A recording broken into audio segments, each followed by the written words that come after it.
Um, All right, hello everyone, and welcome back to Crown of the Tyrant Queen. I just realized I should actually have fucking music pulled up as well. That is my bad. But it's been a week. We're back, and we are ready to have some fun with things this week. Hopefully, we would hope.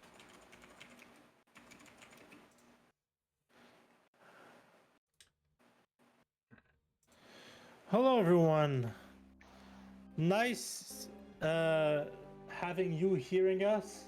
Nice to have you here, is the proper way to do this. I'm sorry, my brain is weird today. But Only today?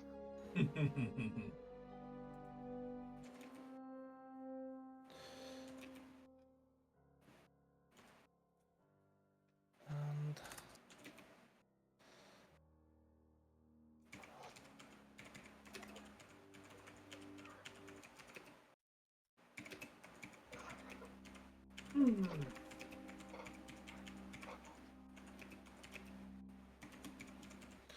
okay.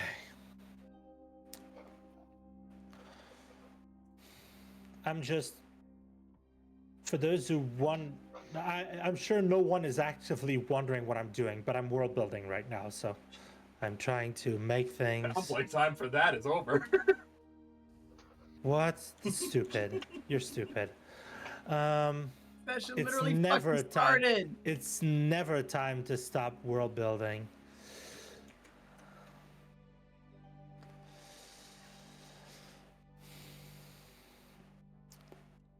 Well, today, for those who are here listening, today is going to be a much more mellow session than the other ones before, seeing as well, we're dealing with a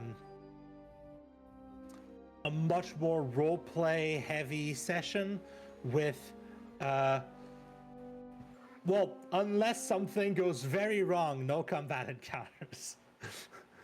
I'm not in control of everything, but it would be strange for a combat encounter to start here. The Queendom sends their regards. Shoots Lendis.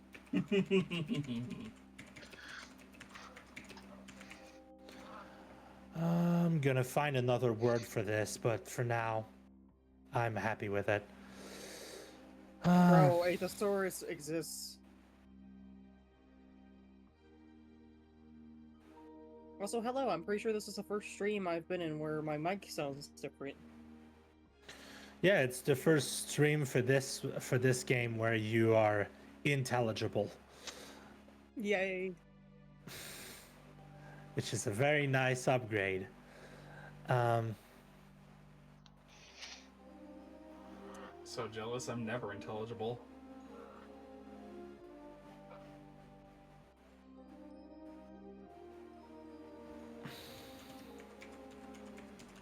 I'm just gonna call it that instead. Wow, that instead? What a name. Don't tempt me. You know what I called my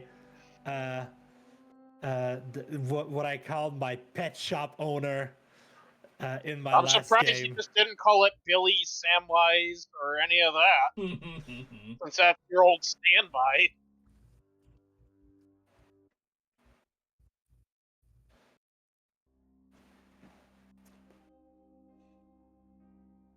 Oh no, War Boss, I don't want to level up. Don't give us a level up. No, don't do that. You've already gotten a level up. Go fuck yourselves. Anyway. Yes, but what about second level up? I guess since we're rolling, I'm just going to. Again, since we're rolling with the stream, I'm just going to start. Hello, everyone. Welcome to Crown of the Tyrant Queen, Crown of Tiamat, Crown of whatever the fuck you want to call this game. and I am your dungeon master, but not your host, war boss, Vincent, whichever you prefer. And today we're going to be starting session 6. We're gonna find a name for session 6 once we're done because that's how we work. We don't know the name yet. Now, everyone introduce themselves, starting with our host, Kirby, or should I say, Iris? I think Or it's should I actually say Garrus. Folger? Or should I say Iris Folger? Or should I say, I don't know, man. Stroke's getting old! Hello, I'm Eris, also known as Kirby. I am the one hosting the stream, and I will be playing our human, ascendant dragon monk, Gil. Sai. I'll be right back. Cool, men. What a little fucker. Anyways, I am Min. I am playing Herrick the Jaeger, and after the introductions are done, I will be forced to do the recap for last session because I haven't done one yet.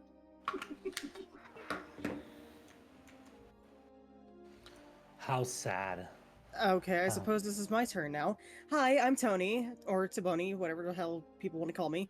And oddly enough, I have not actually read any of the recaps, so I'm surprised it hasn't been fallen onto me. Next week. Well, I've already been voluntold, so I guess you get next week. I suppose so, if anybody remembers to. Don't worry, I'm sure we will have so much to talk about through this week, because I'm sure we have so much planned. Oh no.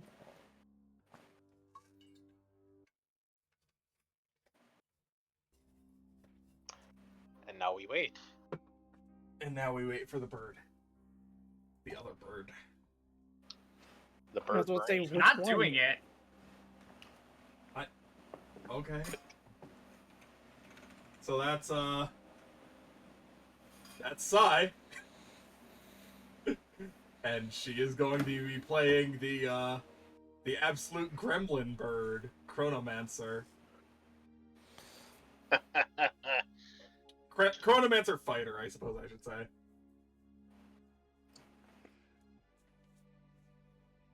I believe the correct phrase is clockwork soul.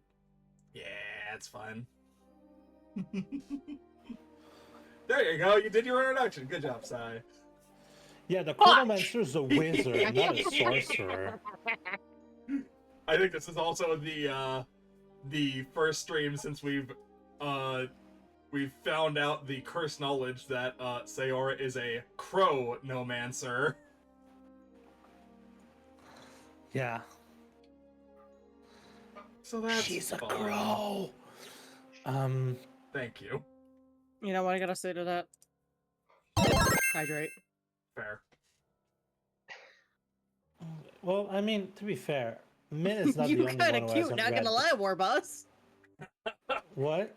I think we have gotten more mileage out of my character for puns than Min. Oh, easily. That's very rare. I've got 3 nickels out of this, which is 3 nickels I didn't have before. It's even funnier because Gil's entire fucking name is a pun. And you didn't intend any of yours.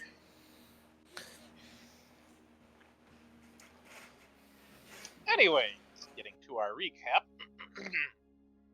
When we last left off, we were being beset by a large army for the Queendom on a course to intercept Tyrant and prevent the rest of the party from reaching Jade. When it becomes clear that the party is heavily outmatched, Angerless reveals himself as a Koado, a celestial wind snake, and begins to provide aid for the party. Herrick is the first to break through the enemy lines, chased by multiple guard drakes. As he approaches the city, he notices flying above the city, shimmering in a red glow which steadily builds before vanishing. At the same time, a massive golden worm, recognized by some as Lindis, teleports in to save the party just as things start to look dire. Making short work of the majority of the enemy forces, Lindis causes the remaining Queendom soldiers to flee, and after returning to the city with the party in tow, teleports everyone to his office to discuss the fate of Bismuth and future plans for dealing with the Queendom. When Lord. you walk away, you don't hear me say, Please, oh baby, simple and clean. Before we get Okay. a copyright struck.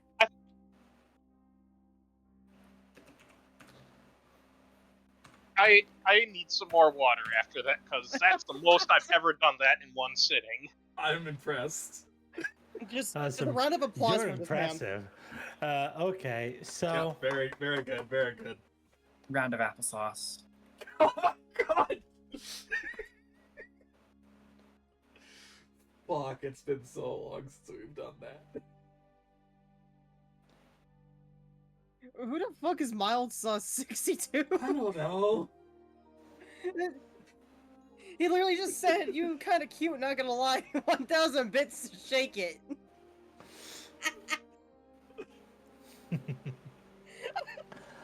oh fudge. All right then. So last we left off, as was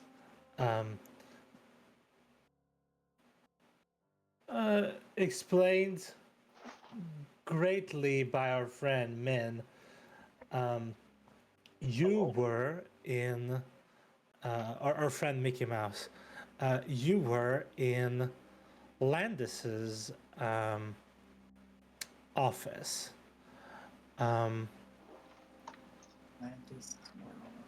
From the office, you can see outside of the spire, and you get a view over the city.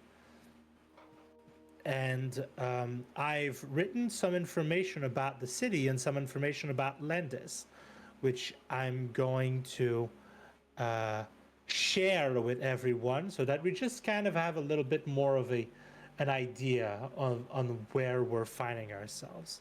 So,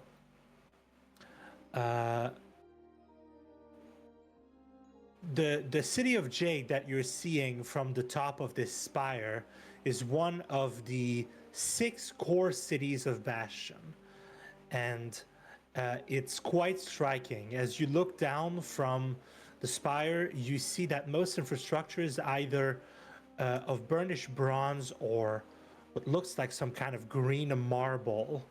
That's the peculiar stone, together with the stunning architecture that seems to be dwarven in origin, makes the city a sight to behold. The polished to a shine, the green marble buildings and burnished bronze spires make the city worthy of its name. So that's what I wrote about Jade. And then we're gonna go back to Landis, because I realized that I posted the token and I made it like, ooh, Landis is scary, but I never gave you a description of Landis himself. So I'm gonna give a small description to this man whose office you are in. So Landis is the Duke of Jade, and he's the head of the Great Word Council, as has been told to us by Gil, our good friend. His voice is low, stony, usually firm and domineering. I try to do my best with voice acting, but I'm not perfect. And he smells of cardamom with smooth tones of coffee. In his draconic form, he's a burnished gold worm with a long, sinuous body, 3 pairs of limbs ending in sharp talons, and 2 pairs of wings. He's imposing, fierce, and his form is majestic, beautiful, and intimidating, and he emits a dry heat constantly from himself. And in humanoid form, which is the form he is in right now, he's a tall male human, square-shouldered, powerfully built. His hair is the same shade of burnished gold as his scales, and his eyes are polished orbs of jade shining with an inner light. He has a preponderance for sharp suits and darkened colors, which is what he's wearing right now, with golden filigree adorning them. So we're in front right now of this man who's sitting at his desk. He's very tall, like 6'4", 6'5" tall, which is very tall for a human, though I think he is shorter than Eric. Yeah, Eric's like 8 foot. Yeah, Eric is a big boy. So he's tall for a human. And as I said, is green, jade green eyes just kind of lock on you. And he asks, "So, you come from Bismuth, correct?" That we have. Indeed. That He- is correct. He looks at you and just kind of nods. And he says, "Good. I've had some reports, but having it told from the mouths of the people who were there is better. Tell me, how did the siege of Bismuth come to pass? How... Do you know how it happened?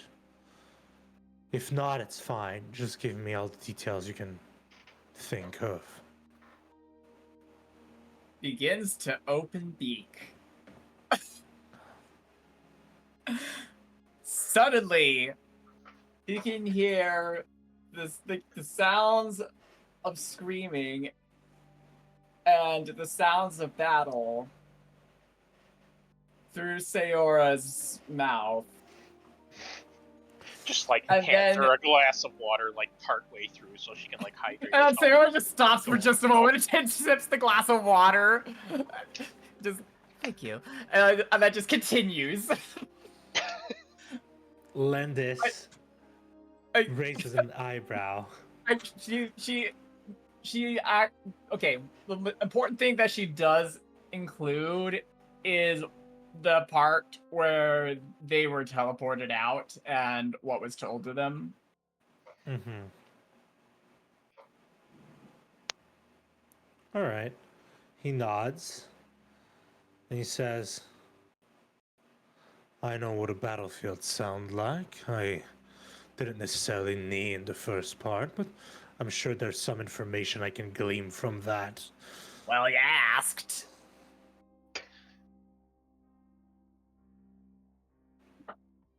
Such a In- gremlin.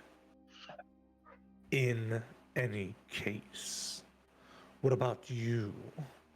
And he looks at you, Herrick. "What do you have to do with this?"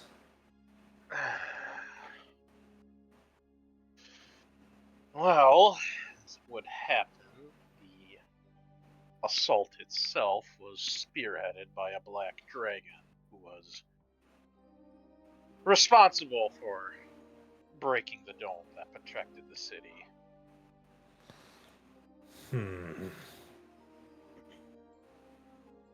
Continue.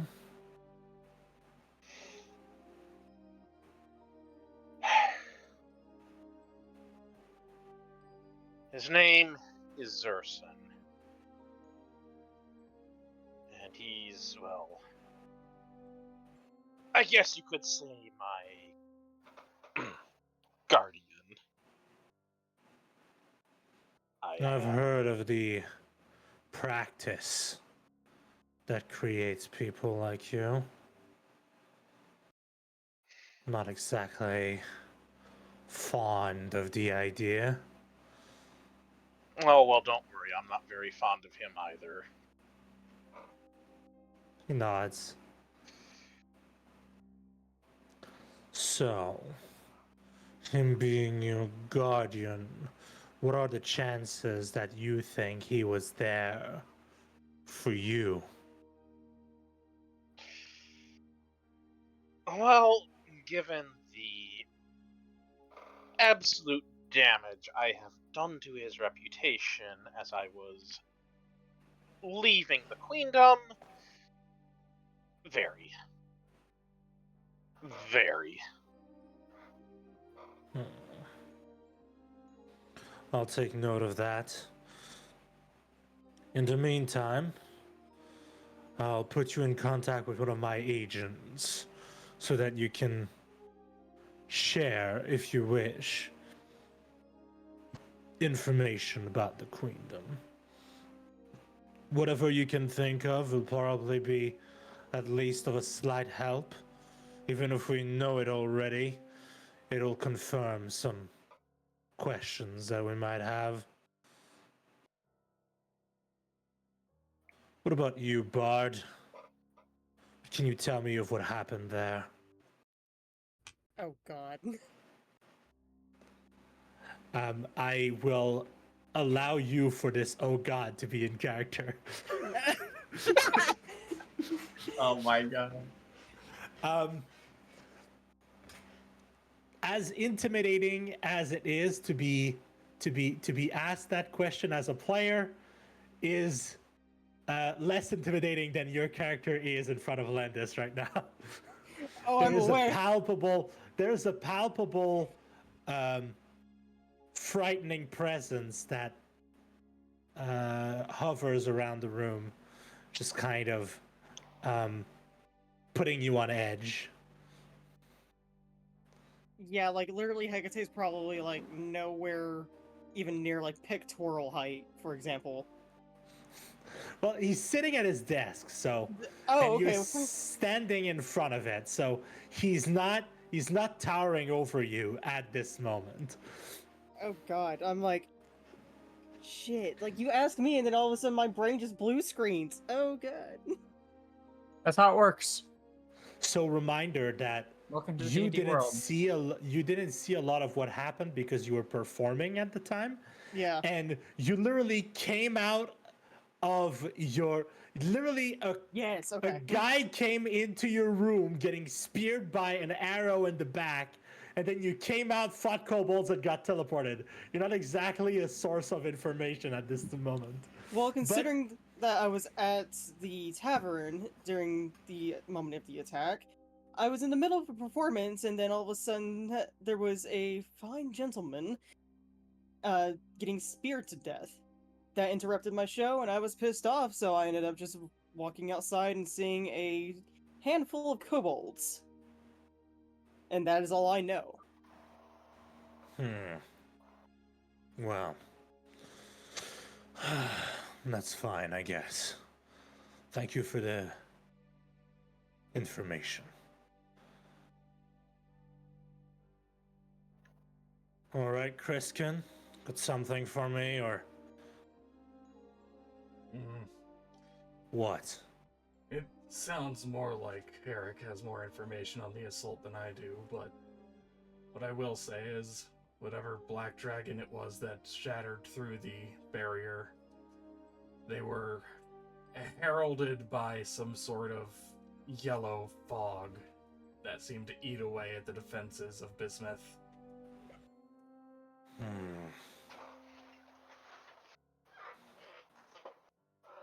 Well, that's disconcerting. As you know, Kriskin, as of recently, some developments have been made when it comes to Dragonkind. And he looks at all of you. You all were able to see my breath weapon, which was modified by some arcane magic. I was hoping that our advances in the increasing of our natural draconic abilities was not at the same level as those of the Queendom, but it seems that they do, in fact, have advanced their draconic abilities as well. Perhaps some kind of new way to use the acid breath and fog variety. Something to think about, to give to my people. Thank you, Griskin.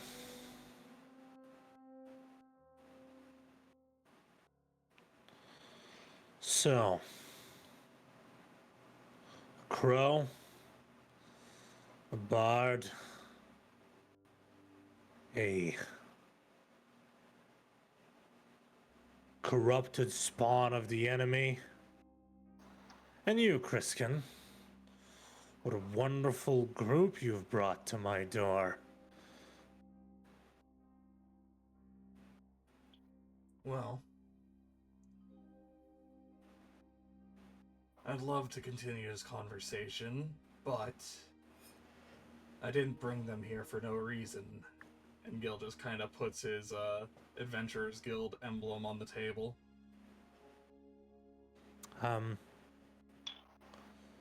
Landis gives a smirk and presses his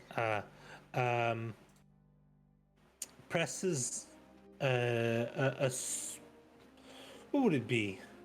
A signet ring that he presses onto your Adventure Society coin, which is your badge, is a large coin. Presses it into it and then says, proper compensation has been awarded. You will be able to recover said compensation by going to an adventurous society, an adventurous guild, sorry.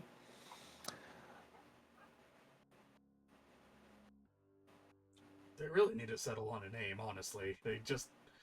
some of them are society, some of them are guild. They just need to settle on one. Well, as far as I'm aware, it's more people getting confused.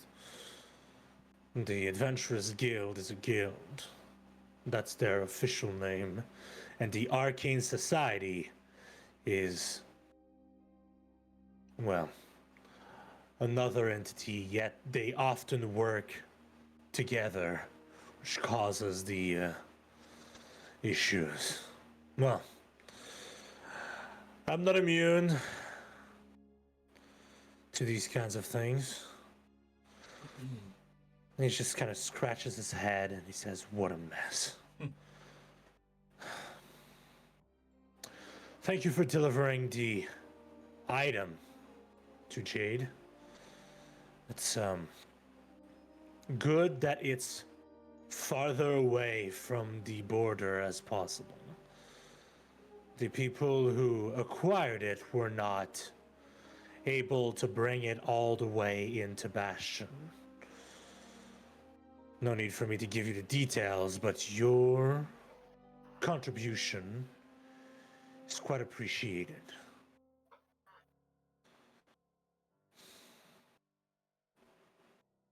And he looks at you, Herrick. He sighs.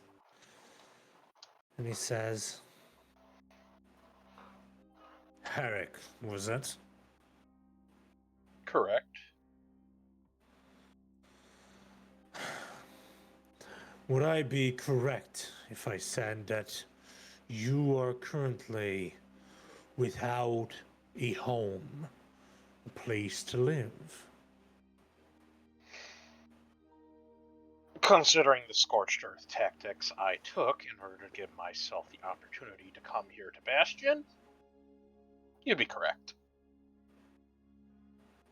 There's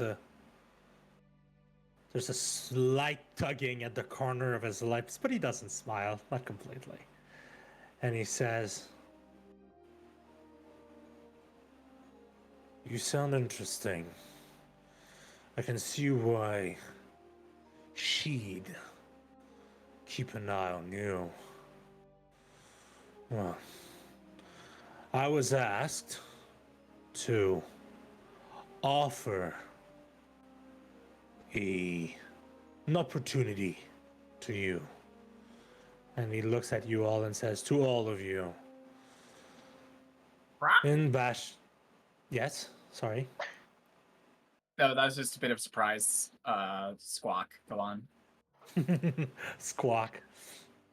It just kind of slowly turns your head to you and then slowly looks back at Eric. And he starts massaging his temple and he says, well, I've been given the... Well, it's complicated. Anyway, there is a system in Bastion, but mostly in Jade, that offers, in exchange for some help to the city, amenities for adventurers and heroes, travelers, to roost in Jade.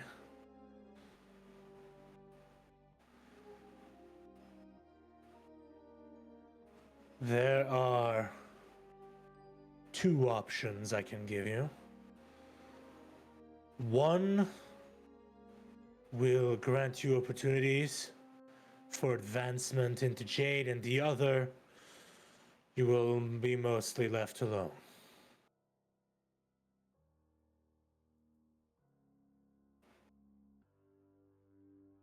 Listening. Not. The first option is for you to be handed, as compensation for your aid for Jade, a home in the residential district. It'll be decent, slightly Spartan, but you have the opportunity to add to it as you wish. The second opportunity, and one I think will be more interesting to you, Kriskin, is to offer you a place in the Bronze District of Jade.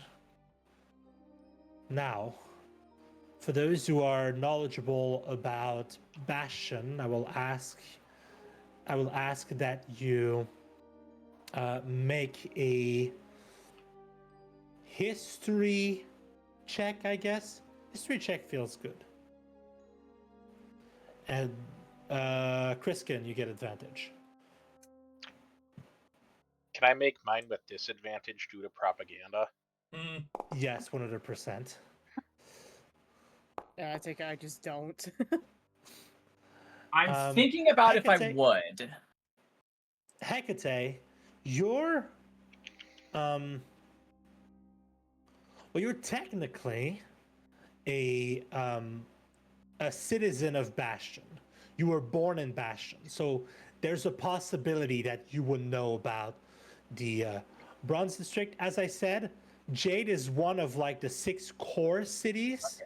I won't. So you wouldn't know necessarily all cities in Bastion, but most people know about Jade because it's the center of the well, it's where Lindis is, and Lindis is the basically the head of state of Bastion, if we're Okay.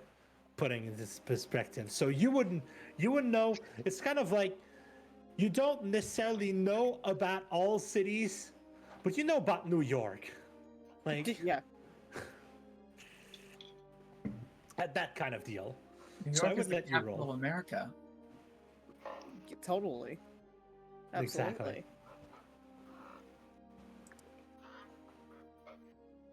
Yeah, I'm not rolling.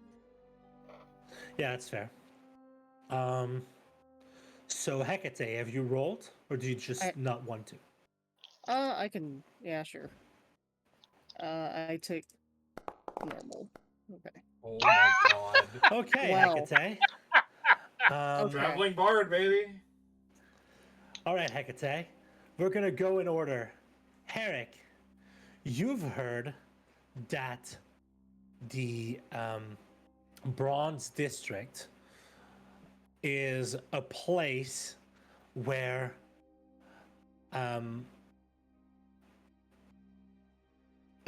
bunch of self-aggrandizing dwarves make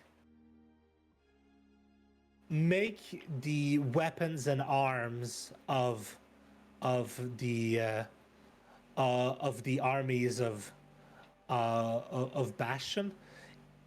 It's a place of steel and harshness, and it's just a machine for war. Now, Gil, you know that the Bronze District is basically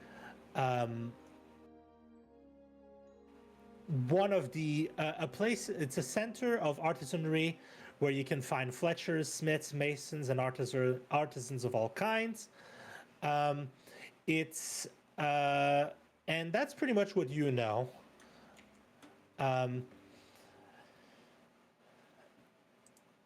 Hecate, you know that the Bronze District is separated into three sections: the outer, middle, and inner rim.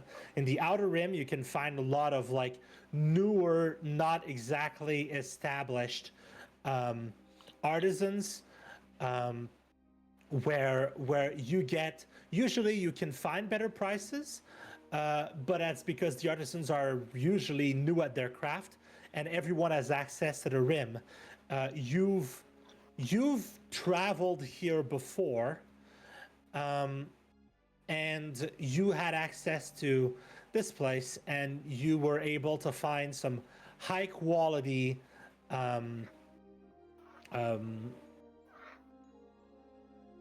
strings for a stringed instrument you were trying out at the time. In the middle rim, you can find established artisans. The prices are usually higher, but the quality is more guaranteed. However, you've never been into the middle rim of the Bronze District because it's only available to residents of Jade's and other people who get a special recommendation or pass. And then there's the inner rim, which is where you can find the rare artisan that are employed directly by the city. You can find the best quality of goods and even some artificer-made items, which is very rare to find other than in the Arcane Society. But it requires a pass from the leadership of Jade to go in. You surmise from that information that if you're being offered to a place in the Bronze District, you'd be offered basically an opportunity to enrich the artisanry of Jade, and possibly to have a shop of your own where you could offer goods and services. And that's what you get with a natural 20. Hell yeah. Your violin, I don't know if you have an accordion, but that's not your only instrument. What other instruments do you have? I have a flute and a viol. Yep, your violin, your viol was made in Jade, and you know an instrument, a guy who makes instruments. I don't know what the term is for that specific artisan, I think it's just but a music shop. you know a nice music shop in the area where you can find goods at good prices. Okay. This is basically what you would know from that. So, going back to Lendis, he asks, so, what would it be? The Bronze District or the or regular home?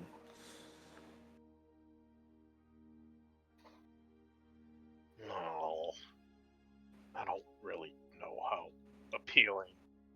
residence in the middle of the war machine of bismuth would actually be, but He chuckles. Oh, so that's how they describe it. I like that. War machine of bismuth. It's a nice ring to it. I. When you've been lied to your whole life, it's hard to figure out what's actually true and what's not. He gives probably the most, the thing closest to a genuine smile that he's given so far from his stony expression. And he says, Don't worry, Herrick. We'll remedy that situation. As I said, I'm going to put you in contact with one of my agents. We're going to request some information about the Queendom from you, but you can also ask them to verify some of the poisoned knowledge that was put in your head. For your information, the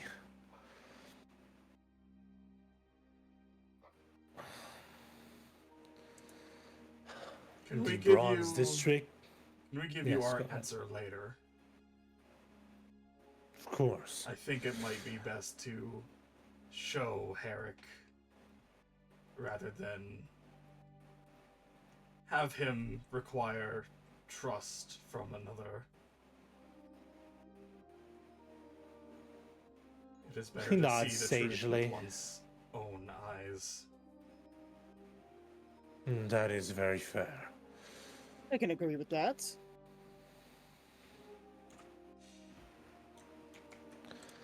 Um.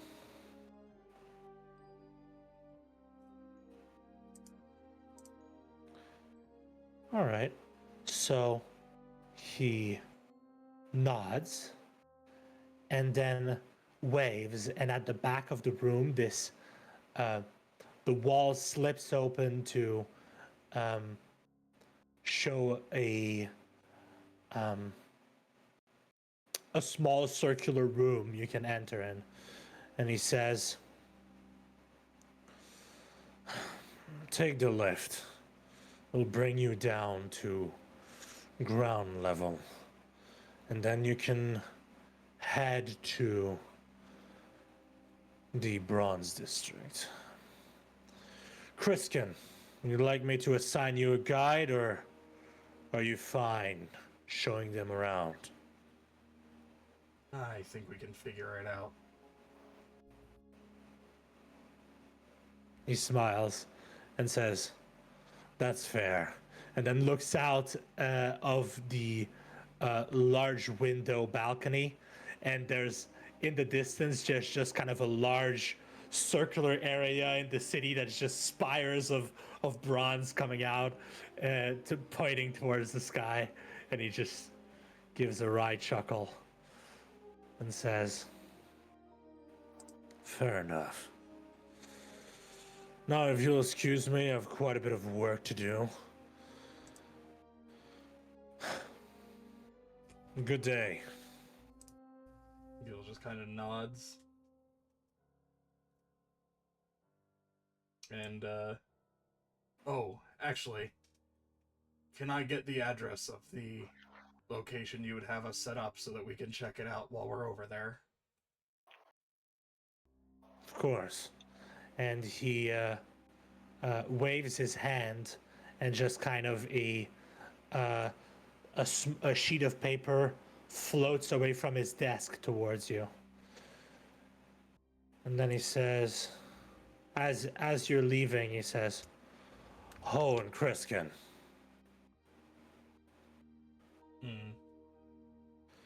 it's nice to see you aren't dead. Yet. Keep up the good work." Always do. He nods. And we will head out. All right. So you come to the into what essentially is a magic elevator.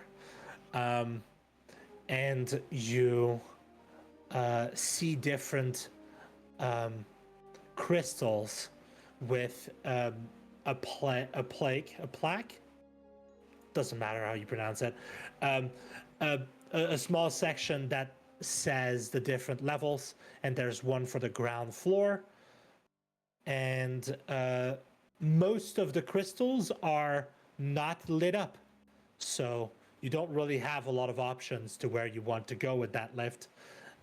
Probably because you don't have an item that would give you more access. So I'm guessing he's just gonna touch the crystal that says ground or whatever. Yeah. So you press the crystal, and there's a buzzing in the air, and then a shift, and you find yourself at the ground floor, and the door's open.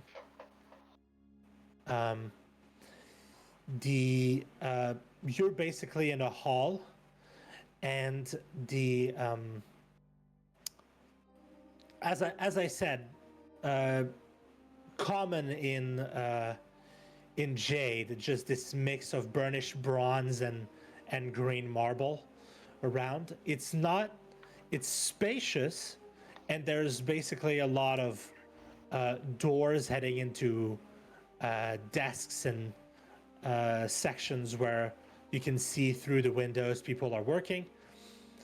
And there is basically a burnished gold carpet that goes through the room and to the door to exit the area.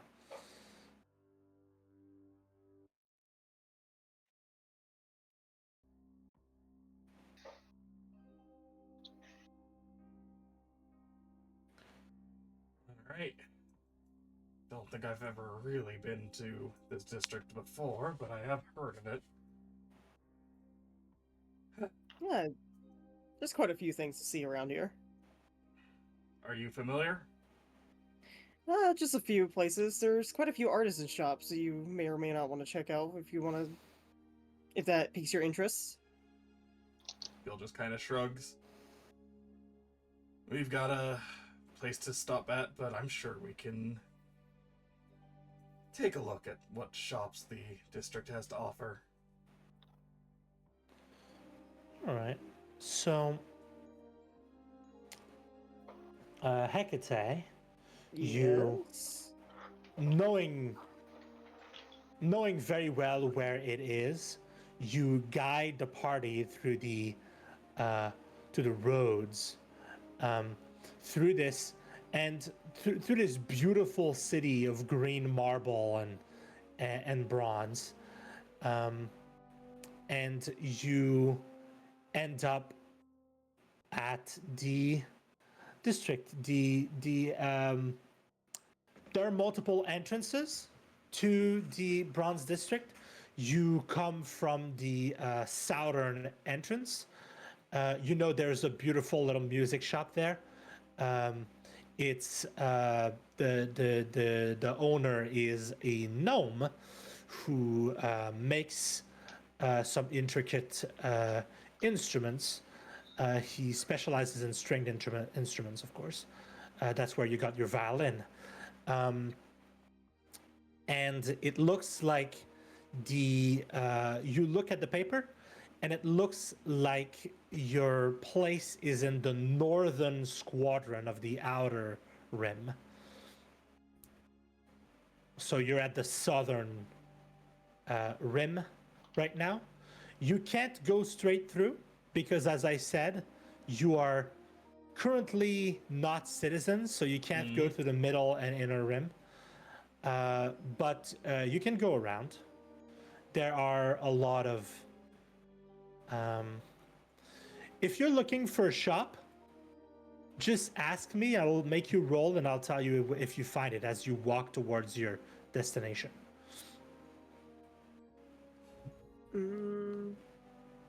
I don't think Hecate really has any shops he's interested in.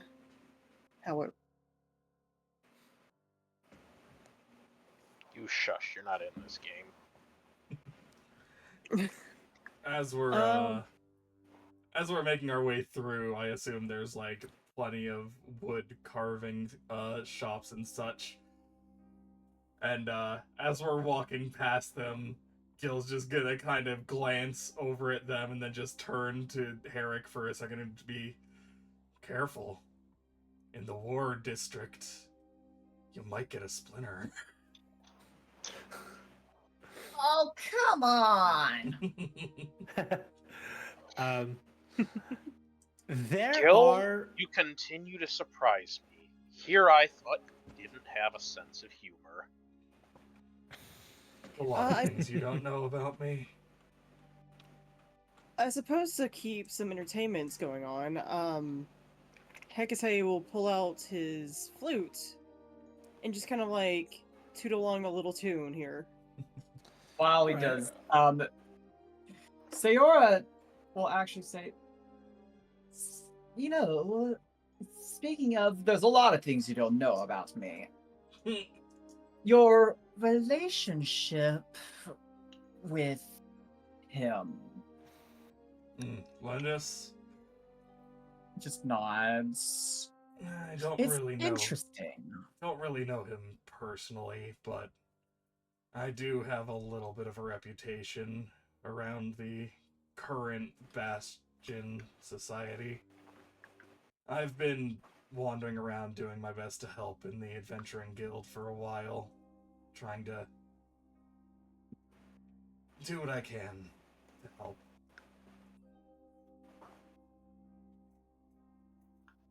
Just shrugs.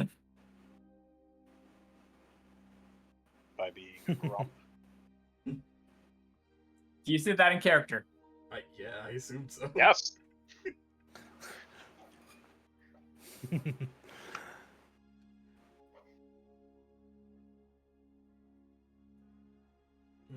We're gonna answer that provocation. Nah, not a sharp enough wit on either me or Gil at the moment, so. That's fine. So, the Outer Rim, as wooden buildings, as you said, but a lot of them are have basically like a bronze-facing area or some bronze in just kind of in the design, either like lining the door or the roofing or Like something like that. Filigree gilding. Filigree and stuff. Yeah.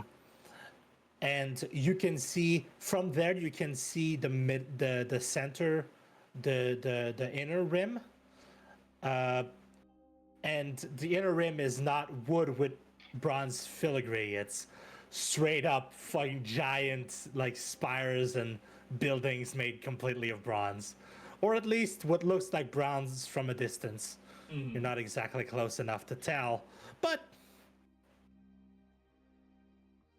Could be bronze. there was plates or bronze paint it or would be something weird like if it was brass, considering this is called the Bronze District. So eventually you make it to your the place you're being offered, and I'm going to do another one of those things that I do sometimes, which is that building. What does it look like? And what I'm going to do is I'm going to go through the party, and you're each going to give me a feature of that building, and then we'll together come up with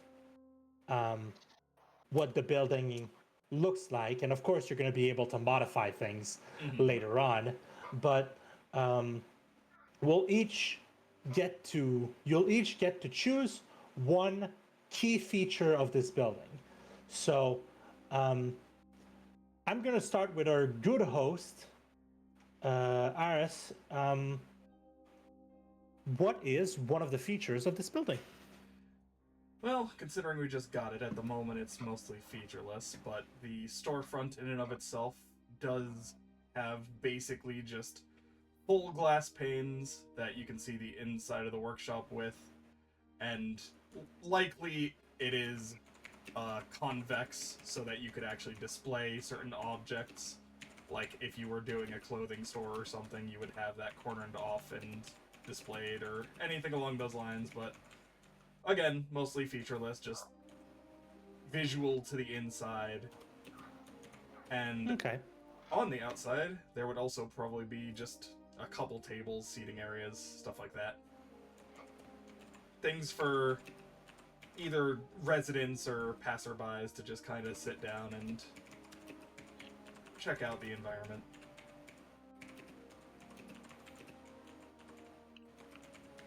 All right.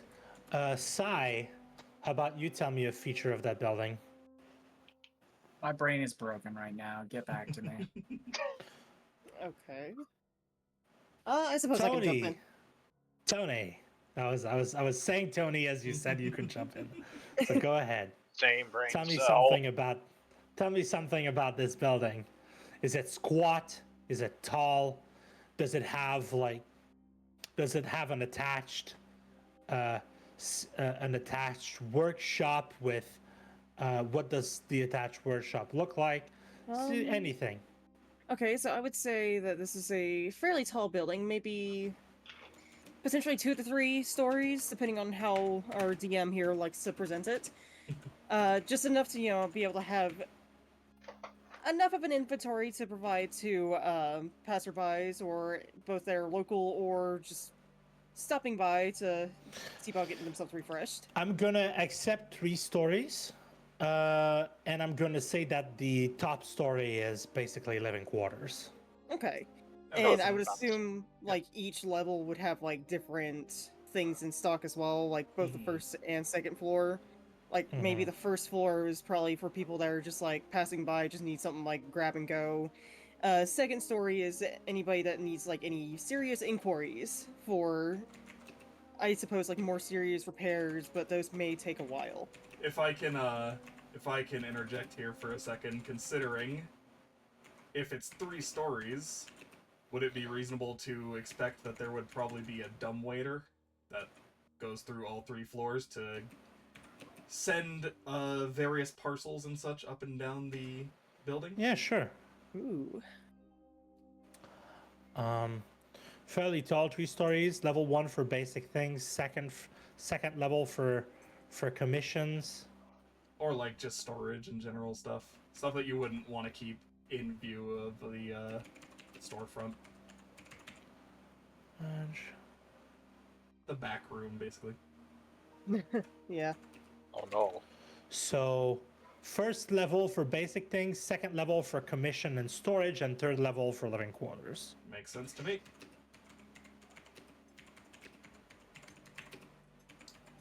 You got anything, Min? I would say potentially a workshop attached to it. In its current state, probably pretty bare bones and not like super well maintained, I would imagine. Mm-hmm. Probably some of the more expensive equipment got taken with the previous resident and stuff. Mm-hmm. But yeah, like I'd imagine there's probably like a furnace of some type Yeah. that we would like obviously need to like get fuel for and such, probably clean it up.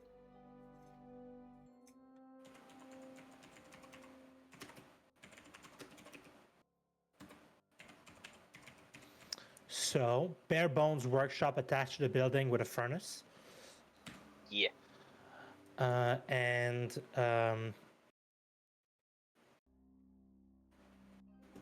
Sai. I have an idea. Mm-hmm. Cool. She has an idea. It's a bit weird. Go on. What about a basement, but I'm not going to tell you what's in it. And you Oh. don't tell us what's in it. Oh, hate that. It's also not obvious, so none of us know it's there. Exactly. Hate So- that. So in Secret So we've basement got- that none of us know about until later. Hate it. Keep it a secret from everybody. So Mention we've this got out a loud. fairly tall 3 stories building. The first level with basic things and storefront. I'm gonna say slash thing and storefront. Second level commissions and storage. Third level living quarters. Full glass planes. Convex, so objects can be displayed. Couple of tables and sitting areas on the outside. Barebone workshop attached to the building with a furnace and a secret basement with something I'm gonna come up with later that is going to be fun. Oh boy, All I right. can't wait to meet our So- squatter. Whoa. There's just a cask of Amontillado hidden in one of the walls. All right. So you approach this building. From the outside, you see basically the fairly tall building. It's a bit taller than the other ones around, but the other ones around are furnished, which makes them more appealing. Whereas yours is not exactly. Well, it's not lived in, which is clear. It's It's got like the faded signs of like the Pizza Hut logo that got torn off of it at one point. Yeah. It's very obvious that it used to be something else, but it got repurposed. It's so let's say it has like in front of the entrance just a chain where probably like a wooden sign was placed so that it could hang there, but there's just kind of bronze chains loose without a sign of any kind. So you're basically just kind of going to get to make your own sign, I guess. It's going to be interesting to come up with what shows up in there. All right. So, do you go in? Yeah, well, I assume what we've been describing is us as we're basically exploring around, Yeah. just kind of casing so- things out. Except for the basement. Except for the basement. Except the basement. So That we constantly keep stepping over and we're like, oh, flooring seems weird here. Oh well. I'm going to say, because it is something that I talked about the mechanics of with Sai at some point, I'm going to say, if you have some sort of additional senses, like true sight, blind sense, tremor sense of any kind, you'll be able to sense that there's something there, but you won't be able to sense that How to get there's how to get to it. You'll get a shape from it, but you can't see past full cover with. So basically, a lot of things say that you can't see past full cover, but I feel like you should still be able to see the door, or so you get a feeling. It's kind of like tingle as you passed over it. It's kind of like, oh, there's something there. It's like, Maybe we can explore it later.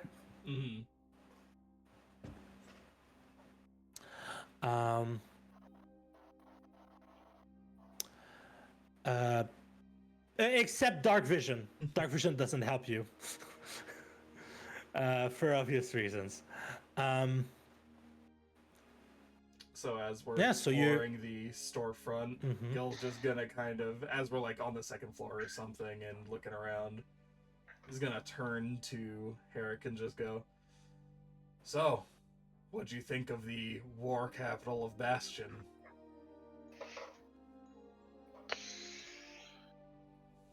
I think the words of the Queendom have been grossly exaggerated in my time while I was there. Well, now that that's been cleared up, what do you think?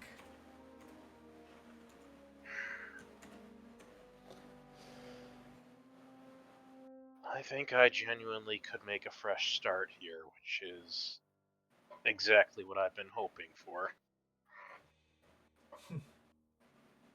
For a start, huh? While they're talking about this, Sayora is going to start the ritual for Very. Oh yeah, Very was destroyed in the last encounter, so you need to summon a new familiar. Are you gonna keep it in this shape, or are you gonna try another shape for this new summon? Give me 10 minutes to think about that. Fucking pixelized cat coming in. So, as you're traveling through the first levels of the place, you just kind of see the various sections that are for storefronts. You get to explore the bare bones workshop that's attached to the building. And then you get to the living quarters at the third area, and there, on the table, sipping at a glass of wine, is Angrelus, who just kind of goes, "Oh, hey there. Nice place. I hope you choose this one." He sips at his glass of wine that he's holding with the tip of his tail. It is pretty nice. It would be nice to have a base of operations at the very least. I could agree with that one. You might want to invest in better bedding. This looks pretty bare bones. It looks like the last owner left with the mattresses. Well, Unless you're fine sleeping on bare wood. I'm used to it. I'm a wanderer. Get me a pile of hay and I'll be able to fall asleep just fine. I'm a traveling bard. I'm used to sleeping standing up.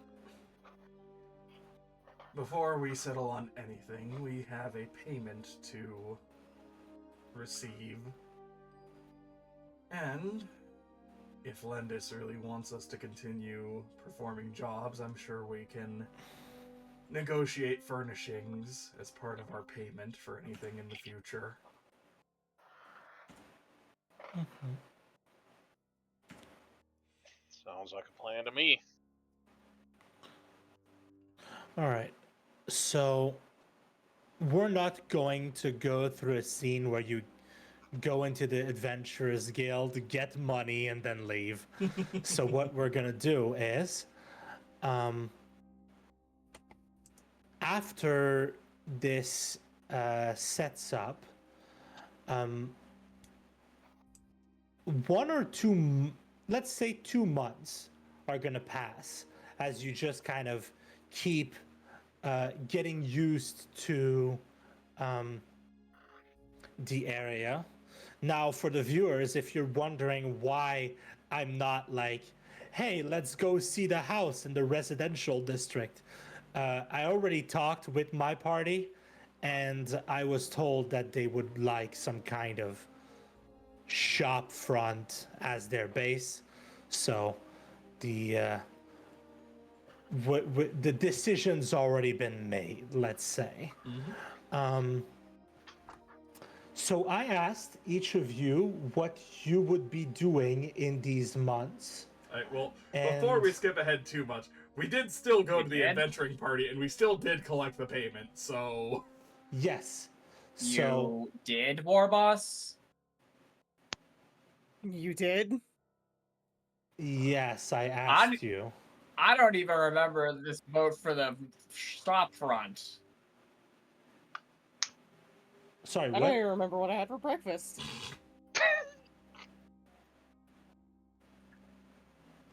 No, I asked everyone to think about this, but perhaps the part was- where. Sorry, yes. It was 225 each for Jade, yeah? Yes. Okay. Gold, silver, Gold. what? Gold. Okay. Gold. 225. 225. 225. 25. Okay. So 225 gold for everyone.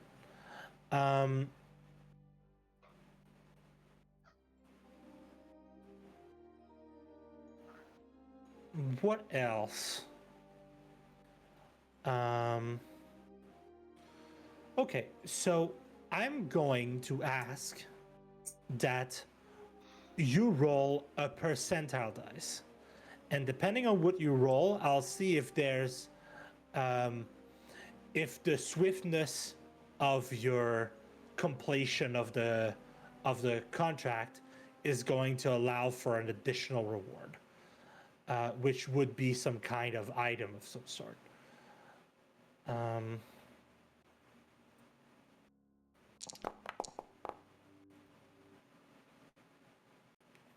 So, one of you roll me a D100. I think Kerb already did there. Oh, you already did? That's lovely. That would be a 74.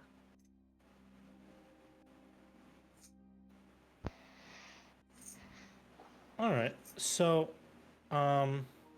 74. Okay. All right. So, oh, that's a good roll. Why not? As part of the reward, the Adventurers Guild is going to give you a bonus, and the bonus is going to be 1 potion of greater healing. You just get a potion of greater healing as like you basically they tell you you're going to get an extra reward. You they open a little bag and have you fetch a number inside of it. You show them the number and you get a random magical item, which for this specific time is a potion of greater healing. Potion of greater healing, if I remember correctly, I'm gonna double Pretty check. sure it's 44. Is 44 plus 4 hit points. And it's a red potion that glimmers when agitated. So that's a little thing, and we've been just kind of moving between the 2024 and 2014 rules for this game. I'm going to like, for the sake of everyone being on the same page, we are doing the potions at a bonus action thing. Yep.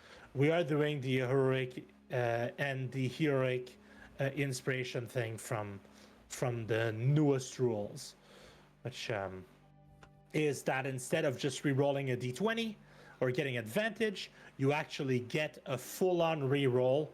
You get to choose whichever you prefer, and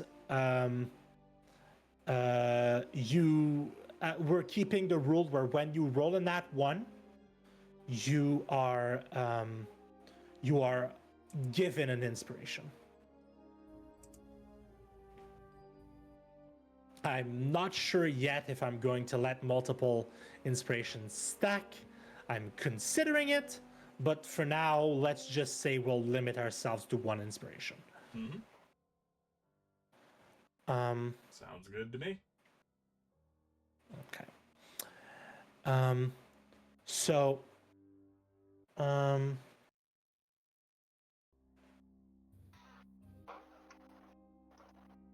we're going to, as I said, I'm pretty sure I talked about it at the end of last session, but if not, it's fine. We can come up with some things on the fly. So I'm going to ask, Eric, what do you do with your downtime? Alright.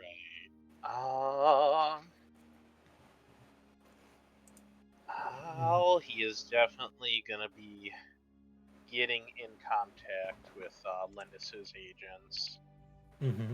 kind of filling them in on what intel he has on the Queendom, getting things cleared up.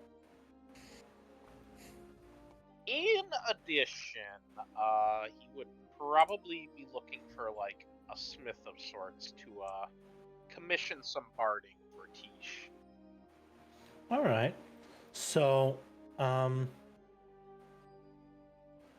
once you, well, before we go to anything else, um, I'm going to ask, since it seems like I didn't ask everyone. I might be in the wrong here. Does anyone want not to be in the super cool district I created for this specific purpose, or and be in the regular district where people live, and you're just gonna have a house and not get to upgrade your base? Or do we want to live in the cool place that I built just for that? I suppose Hecate would opt to stick around, and whatever free time he may have, he'll probably like go out and perform in like hopes that he may get like a little bit of spare change here and there. Mm-hmm. Yeah, fair. I'm going to So- say, yes. Go ahead. Here's Hecate the is just thing. like literally our store radio. Uh, Amazing. Sayora currently doesn't have a reason to stay. That's very fair.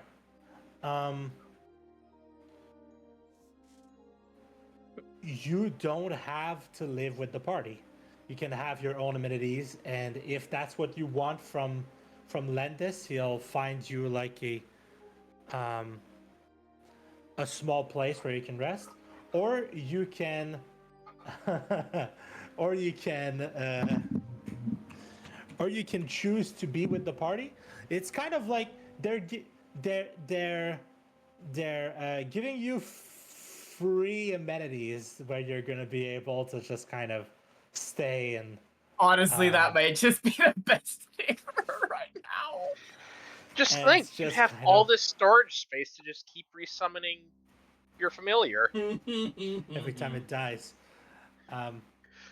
Also, Just like Squidward with that like closet full of alarm clocks.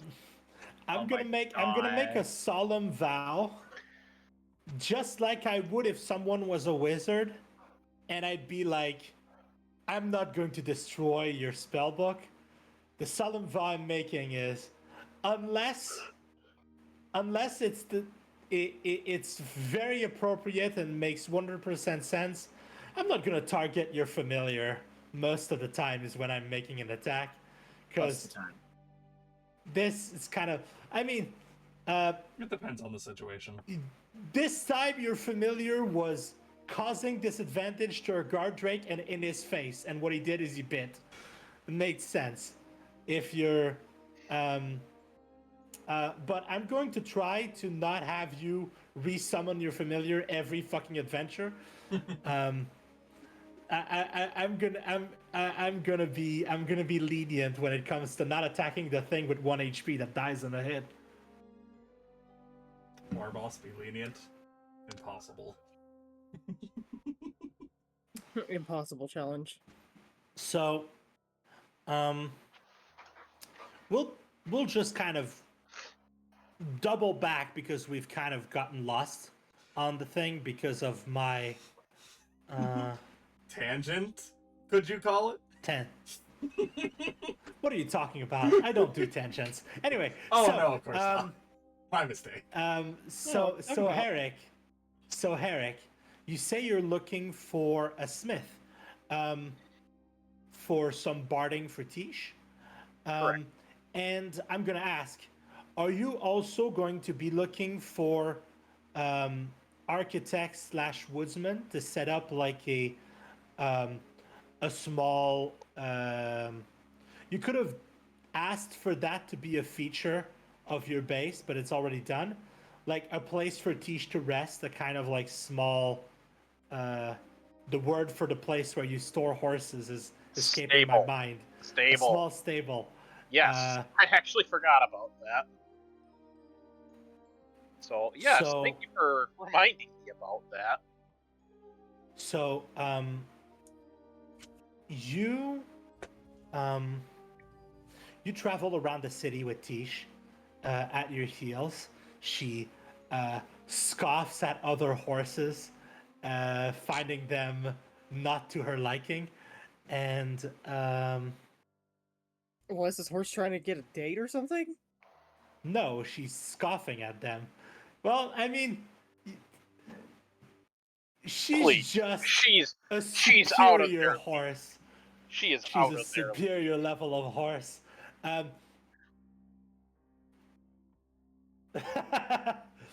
Um, and you quickly and easily find multiple places for smithies. There are many new smiths in the outer rim, and being a resident of Jade, you are allowed into the middle rim, which is going to have not as good prices, but more quality. So where do you want to shop? Do you want to shop in a in the outer or middle rim?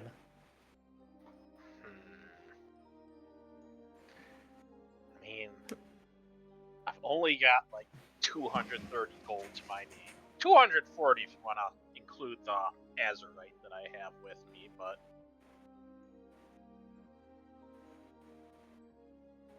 Hecate is a bird of the people. He will just go where everybody else is going, because, you know, that's sort of what Traveling Bard does.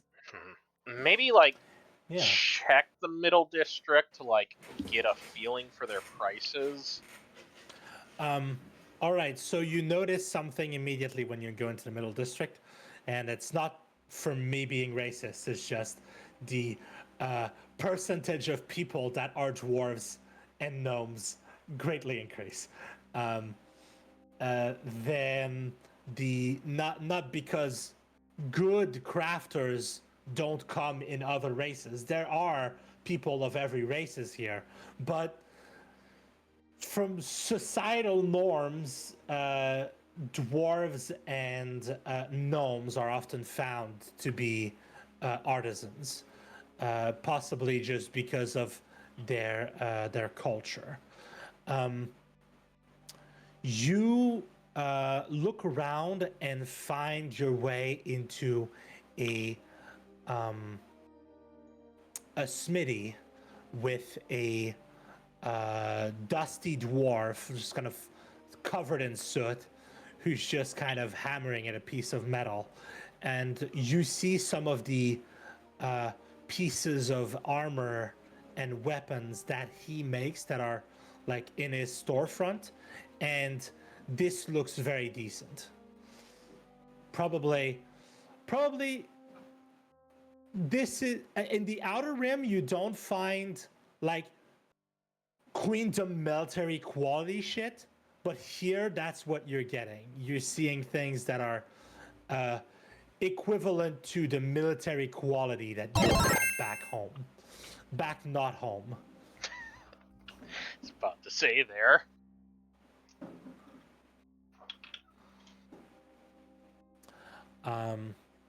So, what kind of barding are you looking for? I've offered you many options. You can have any barding up to plate. I'm not limiting, but you're limited by your. You're I'm limited not gonna be by able to your. afford 8, but Yeah, you don't have 6,000 gold pieces. I have 240. So, what barding do you want to buy? And I'm going to tell you what its price is going to be. Do you perhaps have anything to sell? No, because we haven't looted anything. I suppose that's true. We've kind of been running for our lives. I mean, Herrick's trying to like get her like the best protection he can, so he'd probably be looking upwards towards like scale mail.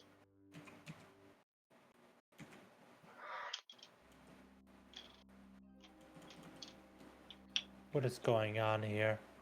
What is going on? What is going on?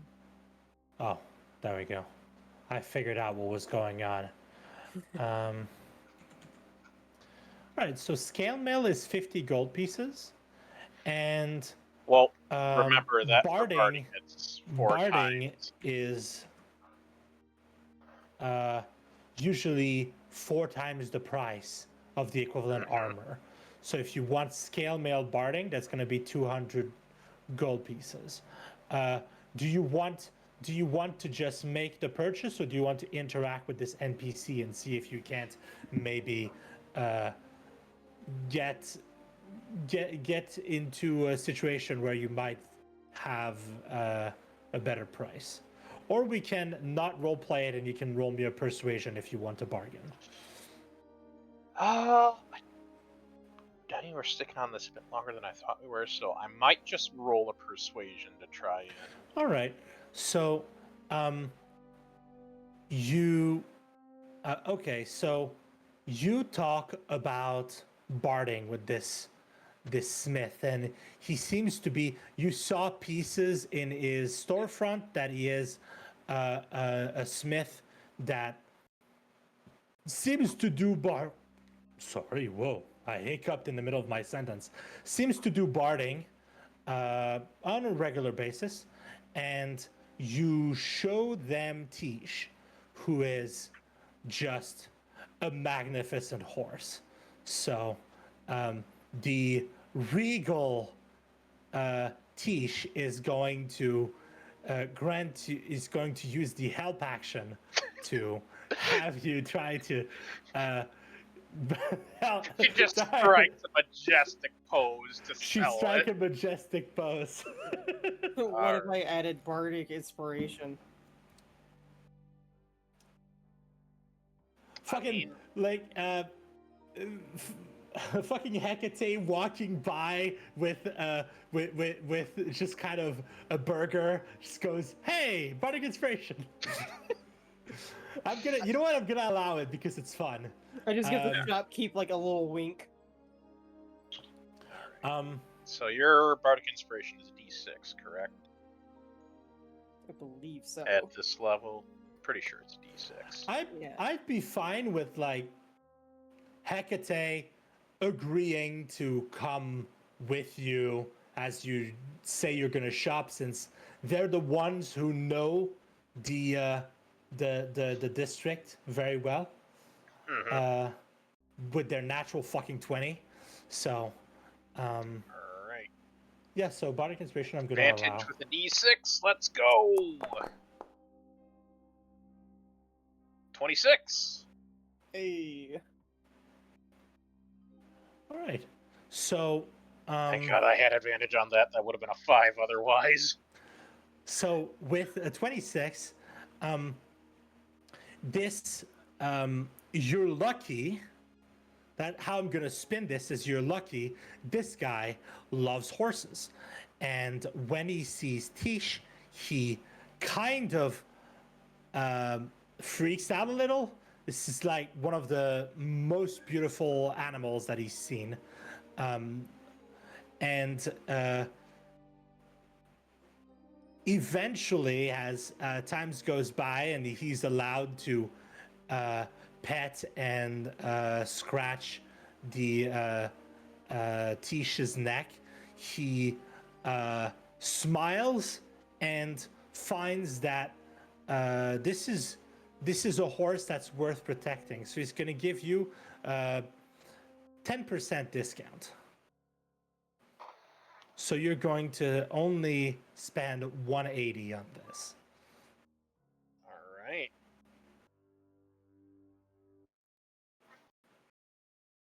Now, since she's here, Hecate, What do you Yeah. do with your downtime? You said you wanted to go around and just kind of play music, work on your art, and try to get money here and there by performing? Pretty much. All right. So, Like, I suppose as he does, he'll try to like march around the district as much as he can while still staying in range of the group in case they need him. And he's just gonna play a couple tunes. He'll switch in between like the flute and the accordion. And I suppose with that, I roll a performance. mhm. Boop. Dirty 20. A dirty 20. All right. So,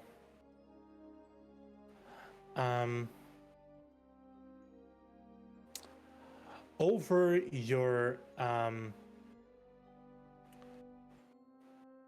2 months of barding,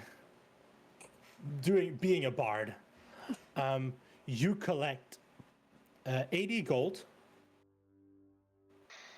Alright. 1,100 silver pieces, and 1,900 copper pieces.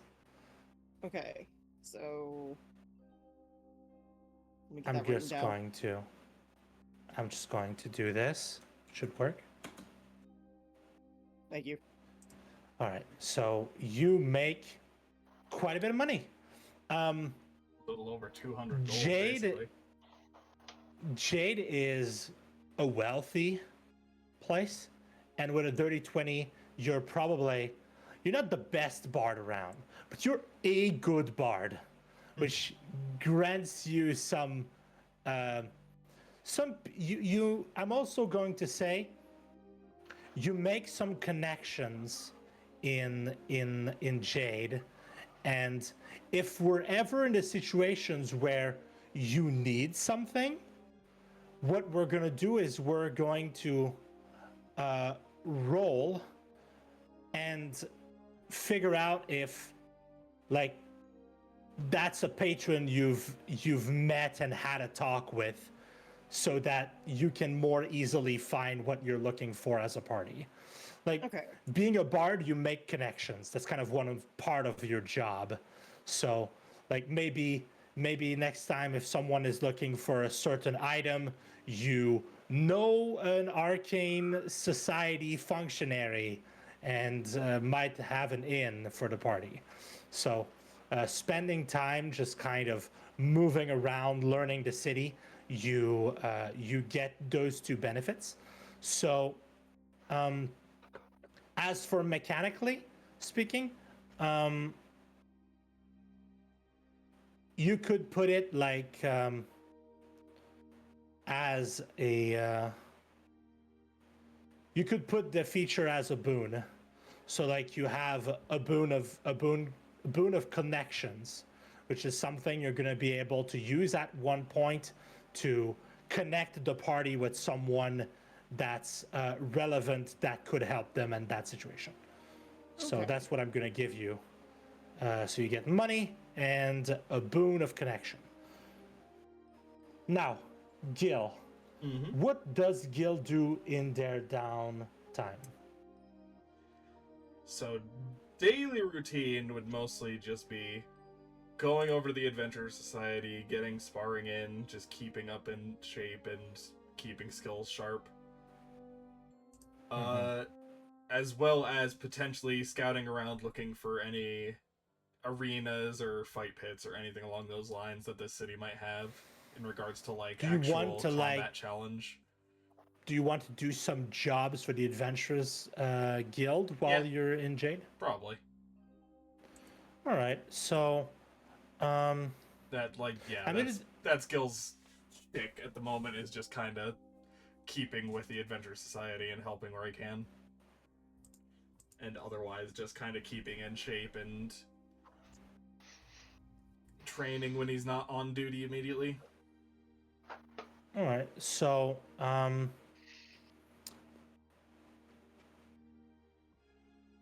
have an important question, which, do you bring anyone with you on some of these adventures, or are you assume going so, to yeah. solo this? It's So entirely up to whoever is available at the time, but yeah. So everyone else in the party, would you be interested in traveling with Gil as he does some adventures?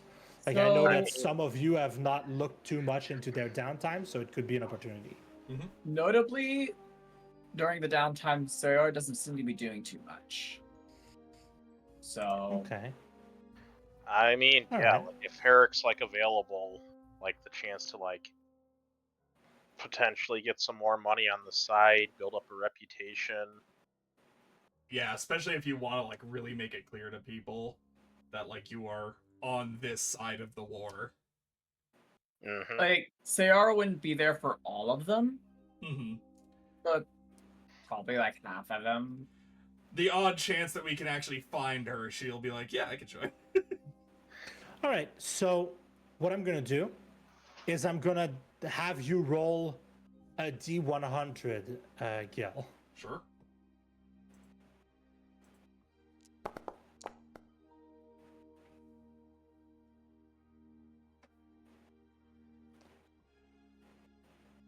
This is 14. Okay. So all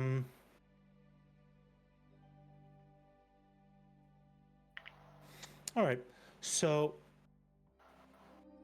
I'm going to do a thing. Oh boy. So I'm gonna say both Herrick and Seora Mm-hmm. add 42 gold pieces to your thing.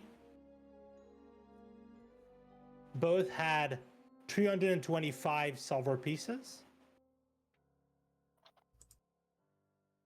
and 450 copper pieces. And Gil, you make double that. So you make 900 copper pieces, 650 silver pieces. Wait, how many copper pieces did you get?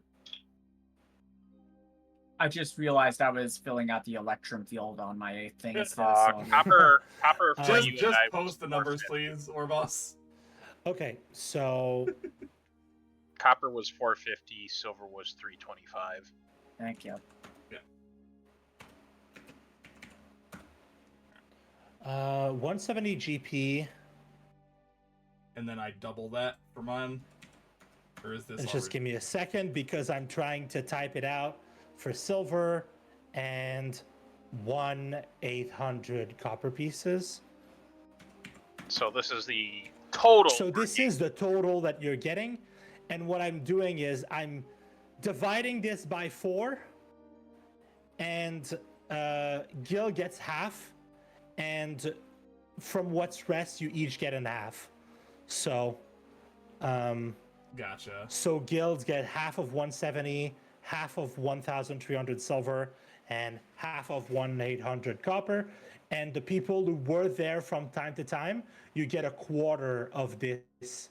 Yeah, so I said 42. And I guess since 170 doesn't divide by 4, I guess Gil, what you get is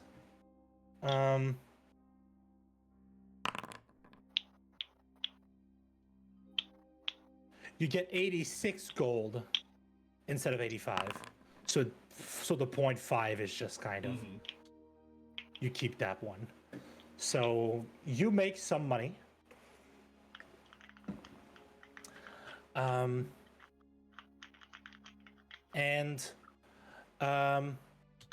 Roll me another D100. I'll see if you get a magical item somewhere. Cool. Big money. 15. One above a 14. Okay, so you get You don't get something as interesting as last time, but over your you get one bonus prize, which is oil of slipperiness. So it's a sticky black unguent, thick and heavy in the container, flows quickly when poured. The oil can cover a medium or small creature along with the equipment it's wearing, and apply the oil takes 10 minutes, and it grants the effect of freedom of movement for 8 hours. And alternatively, you can smash it on the ground and cast grease. Fun. So that's what you get from that. So with this, we've got basically everyone coming up with their downtime.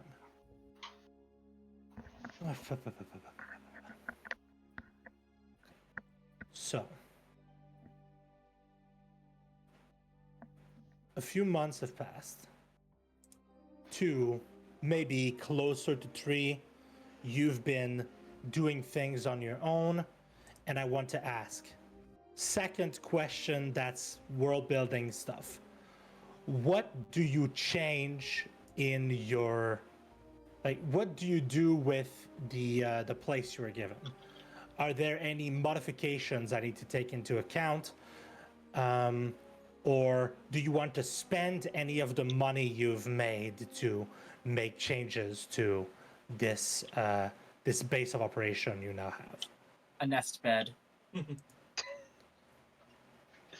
Okay, so Sarah, Yeah, go ahead. Sarah requisitions a nest from one of the Arakokra craftsmen, who is happy to make you a nest bed. And you have a nest bed. What's the nest bed Great. made out of? It's a lot of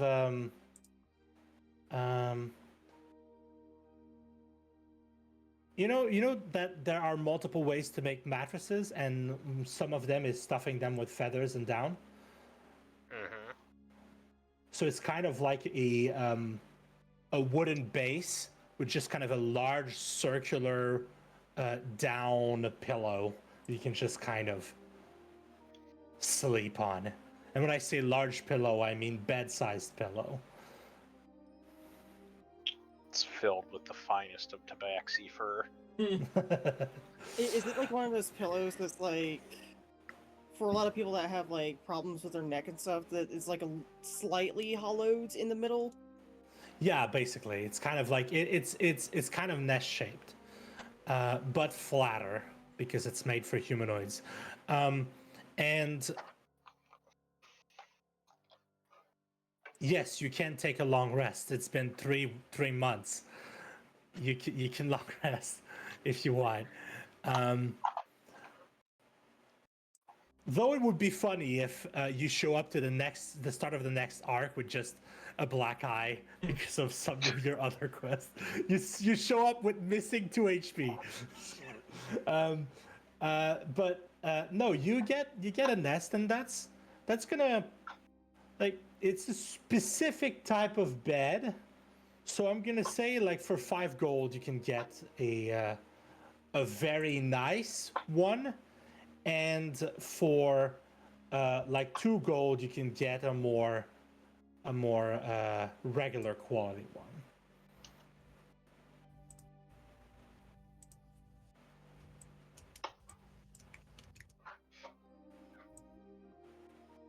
Also, I'm keeping track of what you have in your player bastion, but I'm not gonna keep track of what's in your room. So can you guys do that? I'm not gonna have like. Here is every room of every person and what they have in it. I'm doing my best, but that's a lot to keep track of. So, Understandable. Have a nice day. so, Gil, is there something you do to improve your base of operation. Well, it's it's called the Bastion system. We're not using the Bastion system yet, but for the sake of ease, I'm just gonna call it your base, because calling it a Bastion is gonna get confusing real fast, considering you're in Bastion right now. Our bastion within a bastion. Yeah. So, are you gonna do anything with your base? Is there anything you want to work on? I already know that, Herrick, for like a good 15 gold pieces, you can have a stable to Tisha's liking or high standards built over these months, and now, because you already told me what you wanted, so we'll just get that done. And now 15 Gil, gold, you said, right? 15 gold pieces, you get something to Tisha's standard. You could get something for 5 gold pieces, but she wouldn't be happy. And we want to keep Tish happy. Yep. Also, Tisha's AC has increased. Yay! Yes! She has more AC than I do.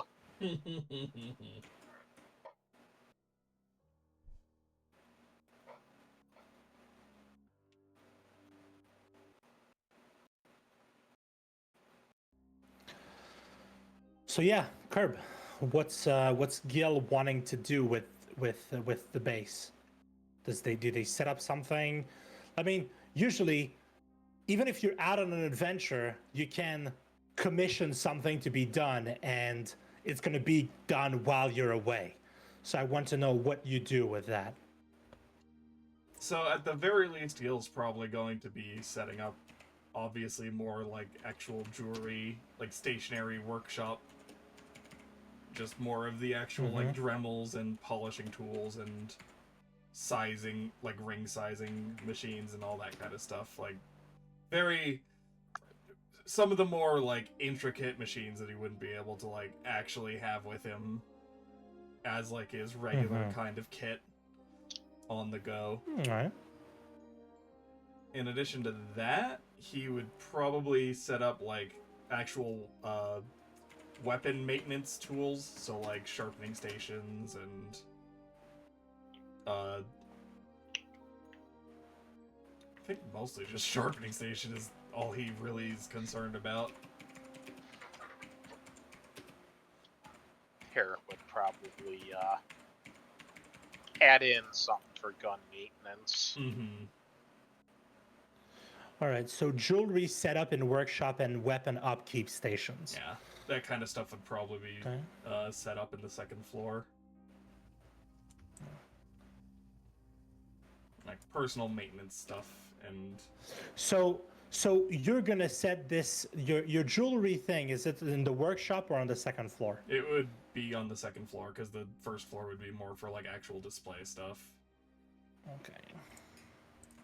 Gil would not want distractions while working.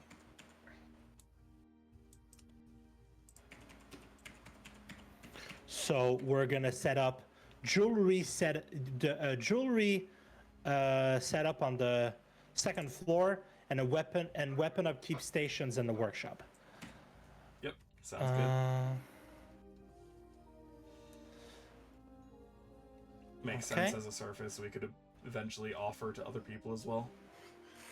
All right, and finally, Sai, is there something that you want to do You did. with? Forgot Hecate. Oh yeah, sorry, Sai, you had a bed. Hecate, what are you going to set up in the base that is something that Hecate would like? I would assume some kind of like little maintenance station, more oriented towards his instruments, just to make sure everything's in like basically tip-top shape. Wouldn't exactly want to have a string broken for a few months now, would he? In the workshop as well? Yeah. Okay. I'm gonna say if you're proficient with an instrument, you're proficient in its upkeep. So if someone wants like a viol or a flute worked on, you're gonna be able to do that.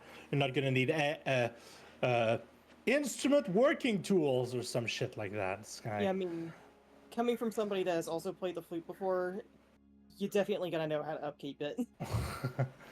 All right, I'm gonna.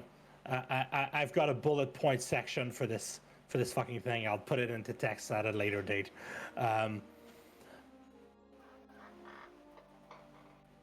So, all right. Well, that's basically what I had planned for the downtime section. Just kind of a little short session, and we can edit here. Well, Or if I I can. do actually. Yeah. Yeah, go ahead.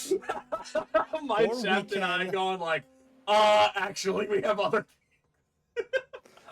as I said, or if you have something you want to do roleplay wise, it would be interesting if you could use this time to do so. Do you want to go first, Min? Herrick need bullets. I need bullets. Nah, you're fine. Time to go find a gunsmith. All right. So you have two choices if you want bullets. You can go to an Arcane Society branch, or you can move around in the district. There's got to be Try to someone find in, like, someone. the middle ring, right? Probably would have to be in the middle, yes. There's got to be someone in the middle ring. Find us a supplier nearby. Yeah. All right. That actually would probably be a good idea before I can like properly afford stuff from the Arcanum. Mm-hmm. Okay, so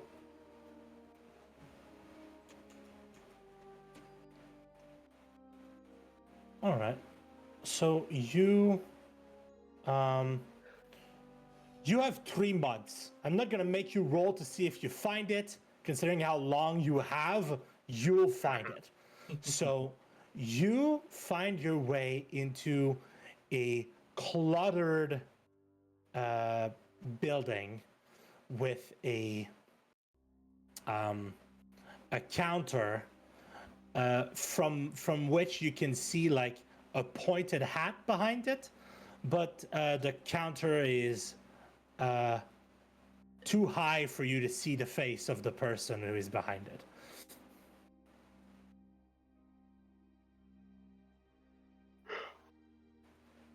Ugh.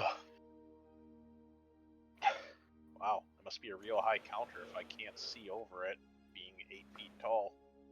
Well, if you get close, you'll be able to see over it, but right now Well, you're then I'm just gonna entering. get closer to it. All right, you get closer, and on the other side, you see the pointed. You see what is beneath the pointed hat, which is a gnome. They have pale greenish skin, and bit of and under their hat is just these purplish hued hair, and it rises its just bright violet eyes towards you and goes, "Hey there." Oh, The hello voice there. doesn't match its look. It doesn't look like it doesn't look like it would sound like this, but that's funny. It So looks I'll like keep a going. pastel nightmare is what it looks like. Exactly, but it's a gnome, so that's par for the course. Gnomes are pastel nightmares. Correct. Hey there, what do you need?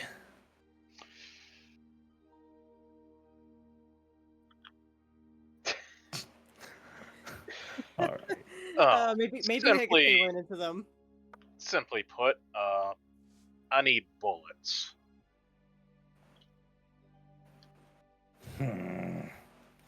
What kind of weapon we talking? The kind of with the whole making a shell and thing, or the kind that's put in gunpowder and put a bead in it?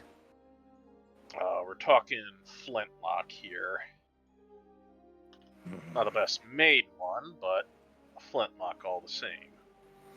Well, not everyone gets the magic shit. That's for fucking certain. Lucky for me, gives me business. So, you need bullets, huh? Need regular ass bullets, special bullets. What are we talking? Talking like a dealer, but not the type of weapons. What are you buying, stranger? I like this guy. As fun as special bullets would be, I think it best if I stock up on regular for now.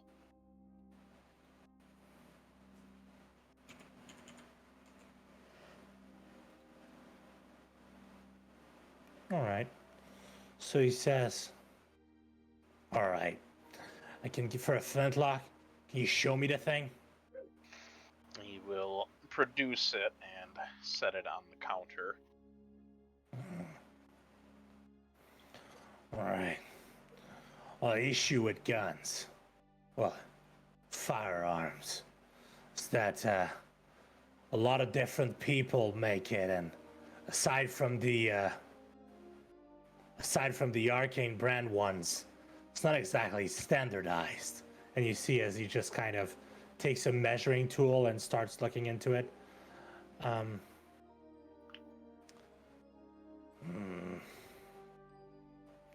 I think I've got something that fits this barrel.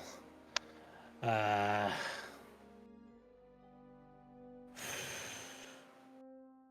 right, sure. Give me a second.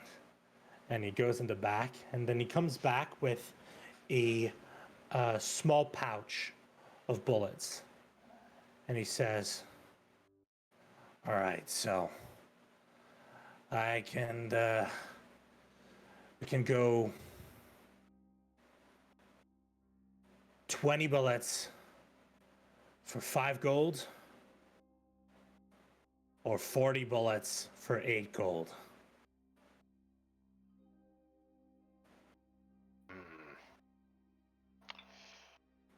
I think we'll go with the 40.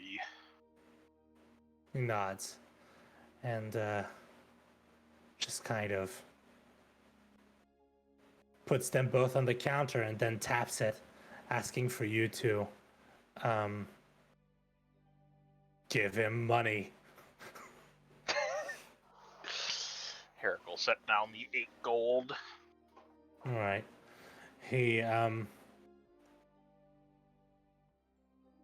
He just kind of stretches a little, steps on a little tiny staircase, and behind her is his counter, and just kind of climbs up and picks up the money. He doesn't need to count it. He just kind of gives a glance and nods, and then he says, "Well, what else do you need?"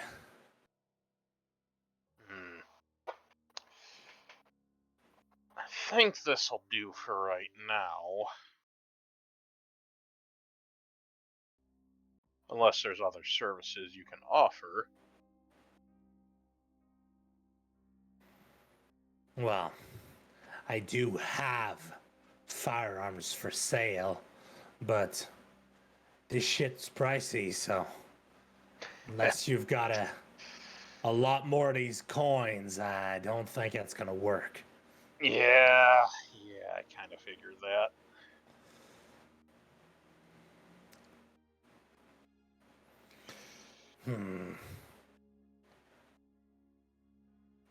I could sell you like a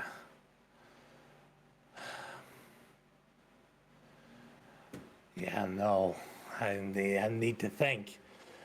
I can work on these items, make them slightly better. I've got a bit of crafting that I can do for these things, but Once again, that's a bit pricey. What's your budget? Hmm. At the present moment, not very good. But if I get an idea of how much you generally charge, I'm sure I can always come back later.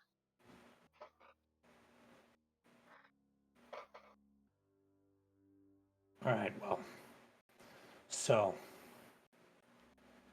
I can do some upgrades on weapons and stuff, especially firearms. Thing is, the more you modify, the harder it becomes to keep improving it. So we're talking about a 100 gold for the first adaptation, 200 for the next, 400, 800, etc., etc. It's going to double every time. So yeah, basically a doubling cost with a base cost of 100 gold pieces. That's what we're looking at. I can make it so that it's a bit more of a punch. I can make it so that it's a bit of a straighter shooter. I can what can I do? I can make it so that it deals a bit more damage, and I can make it so that it's a bit more armor piercing. Chances to deal critical damage being increased. It's basically what I can do. Some people can like add runes to this shit and make it magic, but that's not in my wheelhouse. Alright. But if you come to me with a already improved magic gemstone, I can insert it in the gun. Gotcha.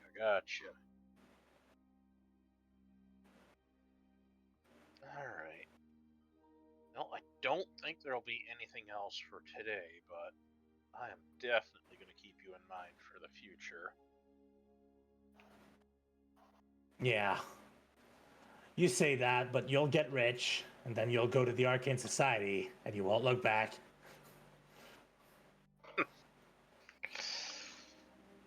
Maybe one day. But today is not that day. Tomorrow doesn't look very I well wouldn't blame either. you. These motherfuckers skilled. But hey, if you want quality at a lower price, I'm always here. And he waves at you and says, "Thanks for your patronage." I have bullets! I can shoot! Yeah, and unlike arrows, you can't recoup them, so I was hoping you were going to say 40. Yeah. All right.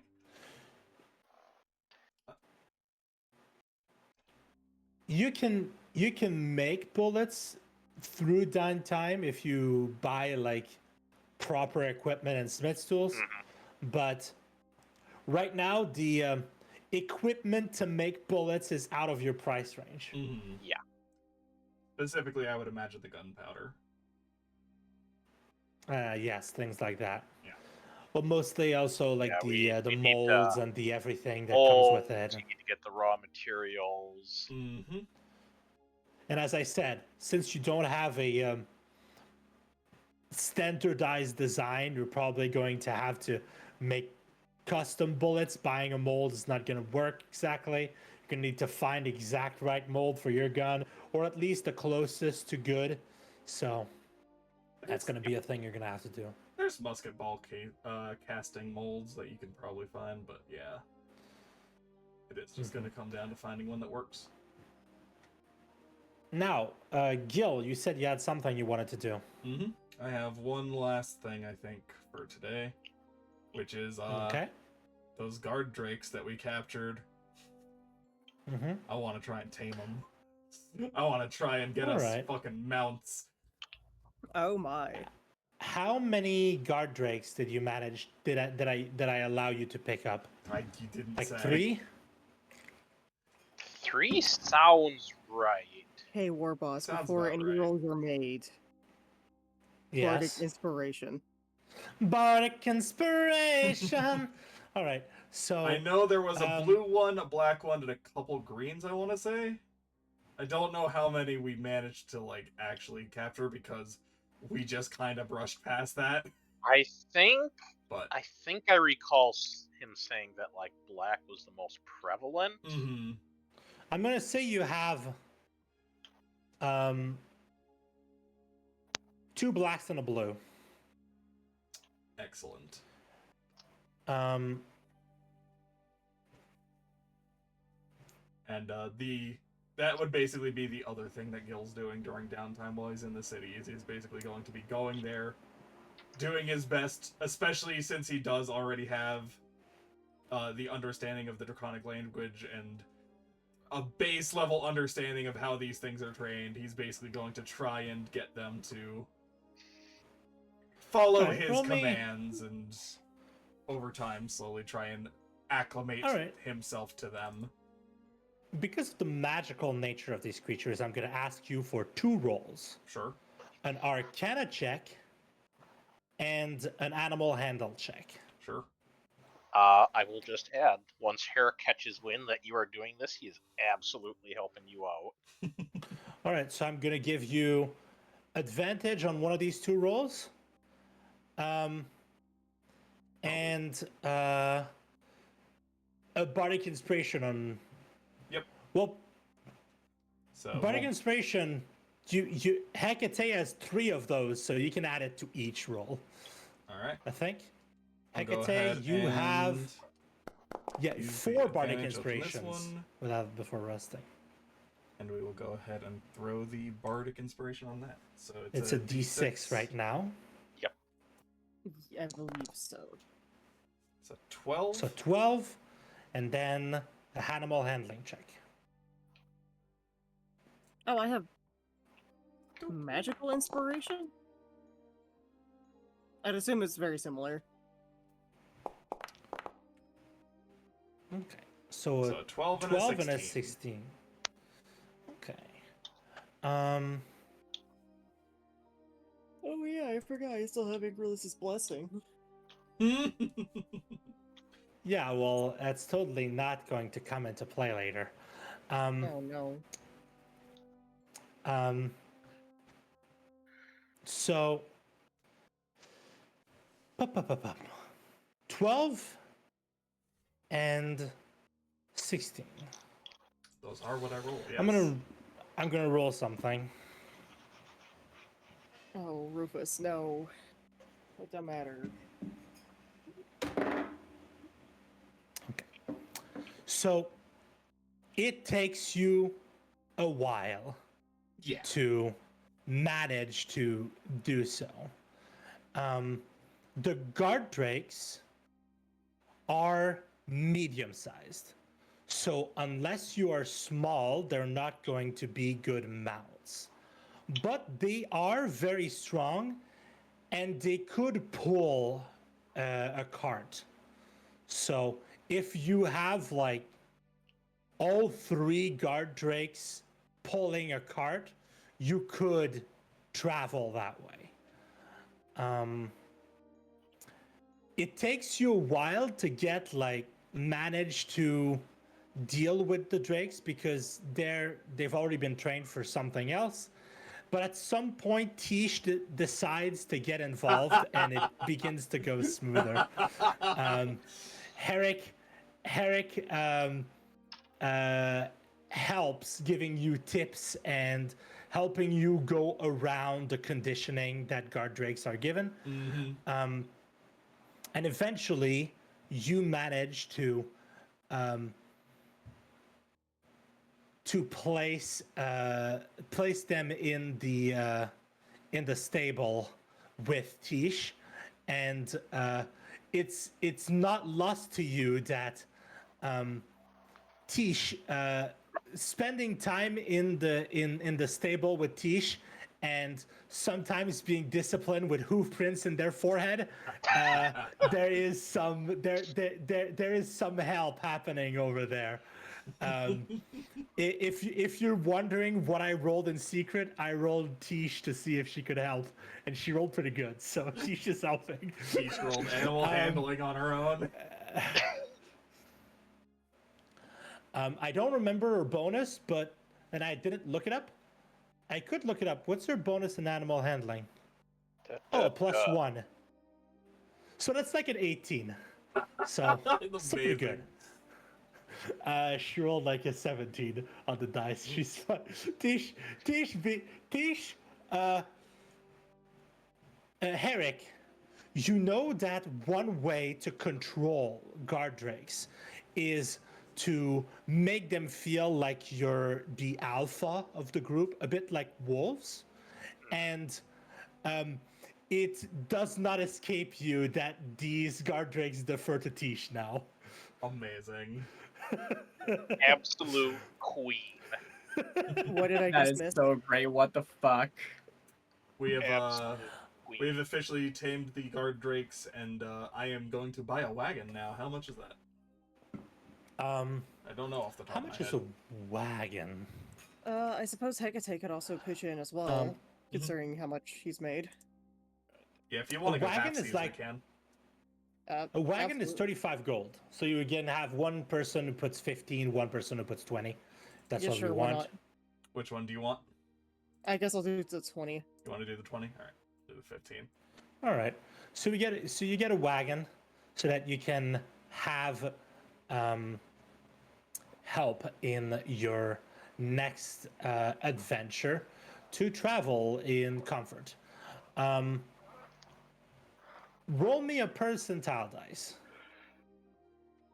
I'm asking Anybody? a lot of one of the two who bought the thing. Okay. All right. So with a 36, you manage to find like a decent one. It's not amazing for the price, but you move around and that's the best you get. It's made of wood.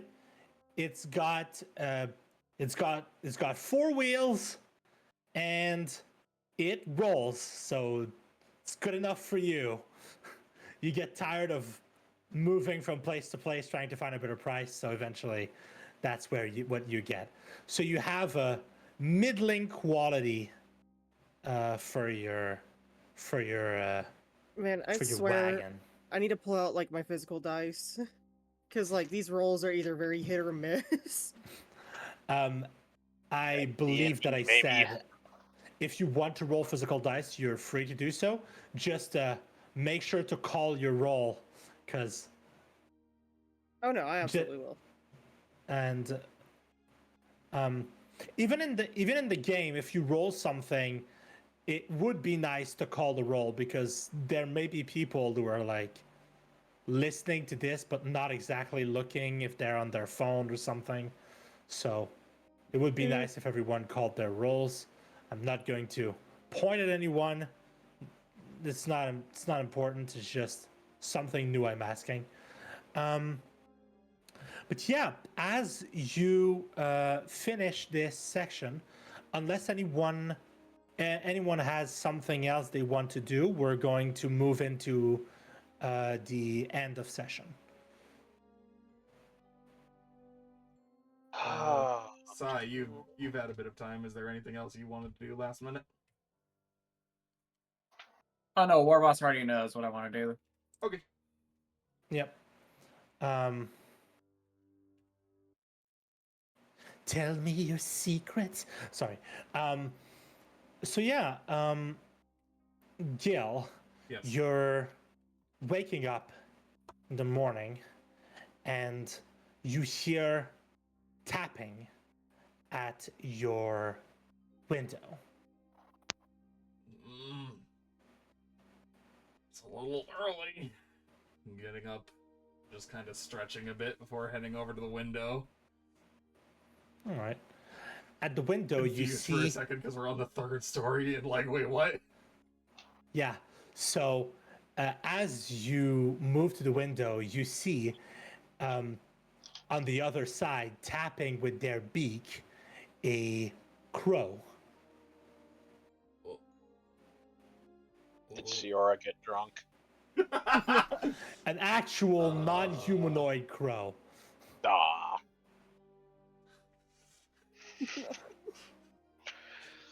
Okay. What the fuck is up with the crow? I'm rolling insight. All right. Well, I mean, I can tell you what's up with that.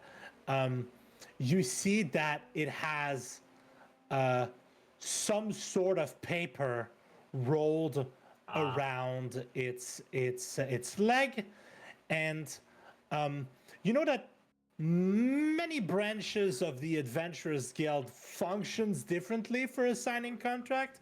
Sometimes it's when you come by the Adventurers Guild, if they have a contract for you to tell you. Sometimes it's you get like a magical message.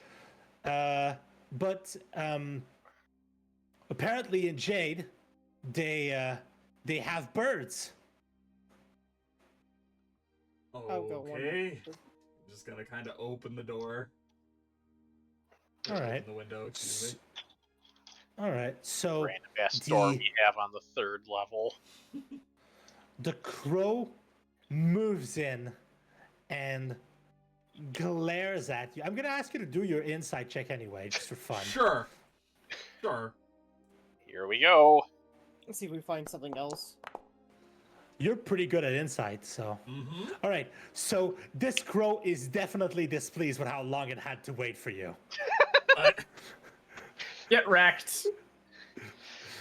The crow just kind of caws at you, pecks at you once, and then raises its leg in a manner you decipher as impatiently, waiting for you to get the. We're taking the scroll off of the leg and just kind of letting it go, and then we're gonna unroll the letter. All right. The message. The message is a what it looks a lot like a spell scroll, and on you know how these work. There's at the bottom of the page, there's like a lot of like arcane text, and at the bottom of the page, there's not an indent, but like a design where you're supposed to place your coin. Do I know For the like, adventurers. Do I know what this kind of letter is exactly, or? It's basically it's a summons. So you're going to basically you've been assigned a contract. It's been assigned to you. You haven't chosen it. It's by the Adventurers Guild. So they're sending you the a token. It's going to tell you which branch to go to, and then you're in the vicinity of what city the contract is, which is going to be Jade, because they know you're here, of course. And it's going to give you a time and place to meet with an officer of the Adventure Society, so they can give you details. All right. Then yeah, we will go ahead and put the token in the designated spot. All right. So you place the token.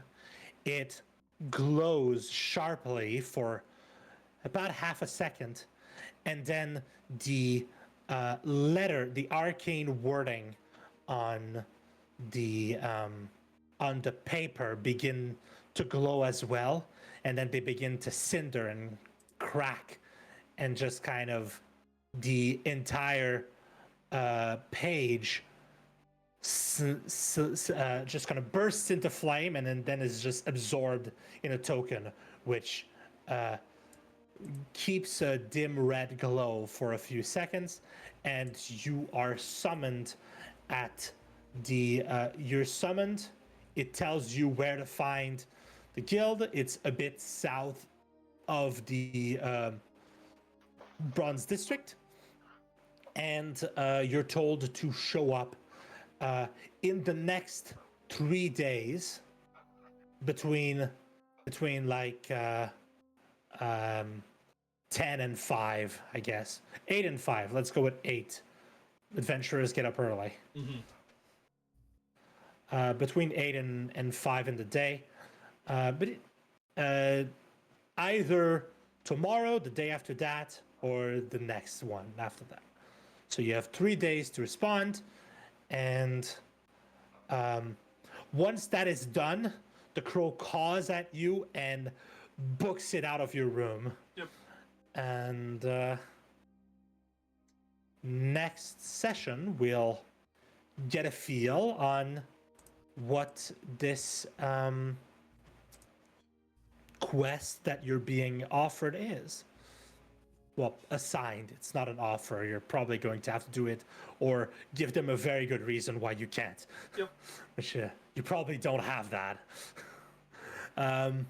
But yeah, so we're now that the downtime is over, your characters are officially level 3. We've already done the upgrades, so we don't have to worry about that. And yeah, that's about what I had planned for today.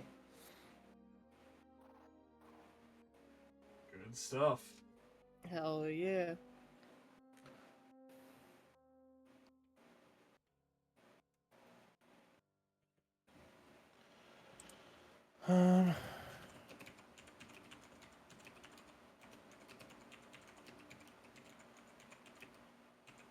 We just end the stream with typing ASMR. Yep, I believe that is probably where we'll wrap it up. So, thank you all so very much for stopping by. Thank you for showing up. I know this wasn't as exciting as the prior sessions, but it's necessary to do some setup. And for those who are curious, for now they're level 3. The Unearthed That reminds Arcana me. for the More boss, Yeah? do we level up? no. Do we have any encounters? For those in the know about Dungeons and Dragons, there is an Unearthed Arcana for the Bastion system, which is a way to like make a base for yourself. And we will be using it. However, the Bastion system comes into play starting at level 5. So for the beginning of the game, we're going to be going off-road, and once the party reach level 5, which is going to be in a bit, they're going to start having more things they can do with their base, and their base is going to start actually making money. Because right now I'm going to say you can take jobs at your base, and it's kind of like for weapon maintenance and stuff. But what you make covers the upkeep of the base for now. Later, you're going to get maybe workers and start actually making money. But for now, your base pays for itself. And that's about as much as you can do for now.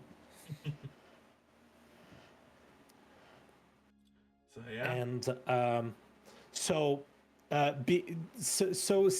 in the interest of having it recorded, so that I'm not told I didn't do it, I'm going to ask you all to get together at some point and figure out what you want to call this place. It's going to be and if possible by next session, I would like it if you had a name picked out, and I don't need the designs drawn, but I would like to know what your logo for the place is going to be. If it's going to be just a plank of wood with the name of the place on it, or if it's going to be something more intricate, is your decision to make. I've got some ideas. I would just most of them would like actually that be to be coming done. from Hecate in character, but out of character, I've got some ideas.